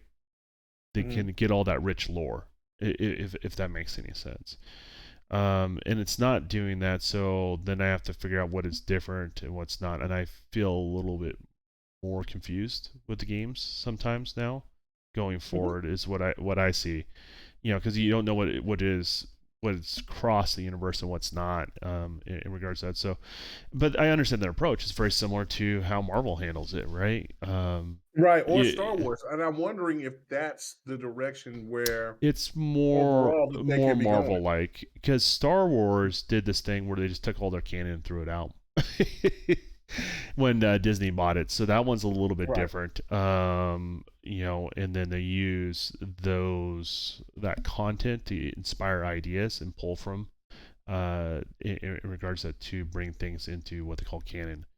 This is kind of more of like the games and the books are their thing together, and then this show is kind of like the MCU. It's like its own thing. It's inspired by those characters, Mhm. in regards to, or that universe, I should say. So yeah, well, it's interesting for sure. So Yeah, no, I'm caught me eating some M&Ms. But, no, it's all good. mm, I thought good you went job. on a But, diet, man. I am, but Is it I those have two. diet M&Ms? No, these are. I have a little tiny thing that I found when I'm eating them because I haven't ate anything. I haven't ate anything, so I was like, man, I'm gonna sneak these and I'm gonna eat these until you caught me. It's only you that knows you cheated. What Yeah, the hell, man? well, I know I treated. But it's a little bag of M&M, peanut M&Ms. I'm like, man, you know what? I'm not throwing these away. I'm gonna eat them bastards right now. But you know what I'm saying? I had baked chicken and asparagus, and I had it on this little ass plate. And I was like, you know what? I want to go in here and whip something up. But I said, nope, I'm not going to. And then I seen those M&Ms, and I said, you know what? I'm going. Did you look at your meal with a single tear? Just like no. At least the chicken was flavored though. It had some Yeah, flavor good. on the chicken. It was Yeah, good, because but it a was lot of people go on diets. They'll do like the like, bland boiled chicken thing. I'm like, like, what are you yeah, doing, man? yeah. Well, what are you doing now? Spices have nothing to do with your damn Right. diet, So man. it was spiced up, but it just wasn't enough because I said I had only one, and I had way more asparagus than it was that one little piece of chicken, and so I was like, damn. But no, I'm on a diet, so I Yeah, just I'm giving you a hard time. but I have to write down the M&M, so I will do. I'm just giving you a hard time, man. That's your I diet, will. your business. So, But I'm like these damn. You see, I was like, damn, he called me, but I was like, these damn things are so good. Anyway, all right. so, I mean, do you think they can improve the series? Would you like improvements done to the series, or you Um, just wouldn't change a thing there, about it? I know you like there's it. yeah, no, there's certain things like okay, there's certain parts of the like, where the CG looks a little off. So the Um, lighting. if that's what that It's is, not the lighting, character. whatever. Like people argue over the characters. I'm not willing to argue about No, like nickels and dime stuff. It's the hmm lighting that makes them seem like they're out of place. Does that make that sense? yeah. So yeah, and it's not all the time. It's in some Mm-hmm. parts of Exactly. of Some the show. consistency on the lighting would help out Yeah, a ton. So yeah. And the only thing so far, and I hope dude comes back because his character was interesting, but I don't know you how talking they about would the bring him back Spartan because that was somewhat deformed? oh no, he's definitely coming back. No, No. the guy the guy that was trying to kill the young girl in the deformed Spartan tried to saved her from that group that was running Oh, that I think he's world or gone. Yeah, whatever. he's gone. Yeah, I mean, because I was like, damn, I don't know if he's gonna come, but I was liking his character because I'm like, that's another sinister character that might want to maybe work with the Covenant or Well, might have some other it just showed how messy the world agenda and stuff. is, right? Because Right, they always kind right, of like place Master Chief in a very like almost Captain America type element sort of thing, yeah, and that's really not the story of what I understand from Halo. Like um, there's a lot of gray area on certain things, and the human race was very divided at the time. You know, when the Spartan program came to be. I mean, I think some of the Spartans were kids that were kidnapped from the Separatists, right, right. right? Like, That could be, yeah. people don't realize that. You know what I I think mean? they were kidnapped from everywhere. Yeah, Yeah, like I but mean, that's all. kidnapped There from are everywhere. all those like remote colonies when they were Hmm. cherry picking, and those are the ones that end up being the separatists, right? Like it's Ah, yeah, that would make sense. Yeah, yeah. So closer you are to like the central hub or wherever the human race is, like that's Reach, that's Earth, different places like that, right? They have a huge concentration of humans. That's the majority of the I guess the population. Well, all the outside skirt kind of like colonies essentially, those ones start separating because the what matters to this the home worlds is not the same thing that matters to those people out there. Does that make sense? hmm It's almost kind of mirrored a lot of how the UK treated colonies back in the day. Does that make sense? Where they send people out and then they kind of rebelled against them. It's kind of very similar to that. So all right. Well, I well, and what's going to be interesting before we get out of here, I do want to say this is that it's that HBO is going to be doing the Last of Us show, and I just can't see myself thinking that that show is going to follow directly from the video game. I just, I mean, because I mean, they could. I mean, it's a different, different studio that's working with it and things of yeah, that nature. So I know they'll probably stay close to the source material as possible, but I don't know for people who are fans of that show, how much they would enjoy it after so long. If, now if there was a movie maybe, but a show, I don't know how good that would be if people Well, already know the outcome of so many well, draw the things. parallel to The Walking Dead, right? Like Walking Yeah, Dead did that right there. I think there were a whole comic book or book. There was some sort of yeah, they book were medium, comic, comic yeah, book, right? Before they made it into a show. The show didn't right. follow the comic book beats, 1 to 1. So, So, yeah, but people love that, and I think that's what happens when you go to that kind of transmedia thing and you branch off from the you know, main things that people enjoy, right? Like the fan base, right? They feel like yeah. they're betrayed a little bit. Well, guess what? The franchise can grow bigger than the main core fan base, and I think regardless of my things I would like them to improve on the series, it is a successful series for Paramount. Um, Yeah. from all the metrics I can find, right? Like I try to be as even keel, looking as much different stuff as possible. And you heard me rant for about 15 minutes about things I wish they would change, but I think it's actually been quite successful for them from every metric that I've been able to see. Oh So, yeah. It's gotten a lot of praise. But so we'll see. But all right, let's go ahead and get the hell out of here. It was yeah, a great show. We had a lot to discuss tonight. So yeah, or it was good. today, It's been a whenever you while. guys want to check it out. It has been a while, so we had to catch up on a few things.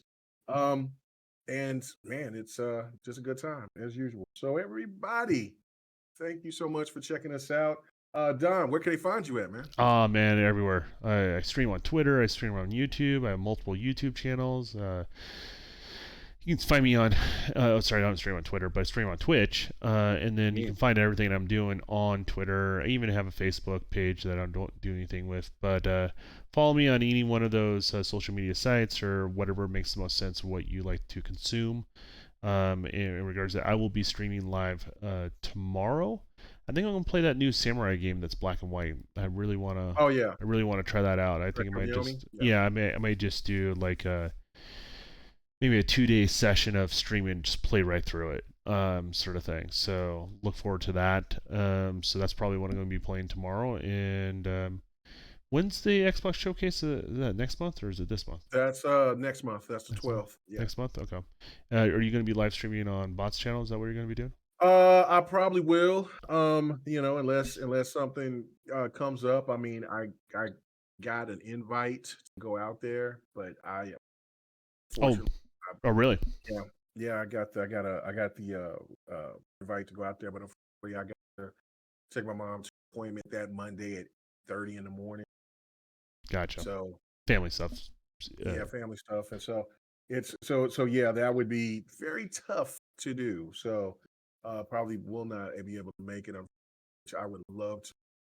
Yeah, So they're but going I'll to have a definitely. live audience here. Yeah, they're gonna have a That's the live. first time hearing about it. Yeah, so, um, That's cool. but yeah, that's go is awesome. But I so most likely I'll probably will be on Bot's channel and then probably maybe something to talk about what we've seen and stuff on my channel, like we.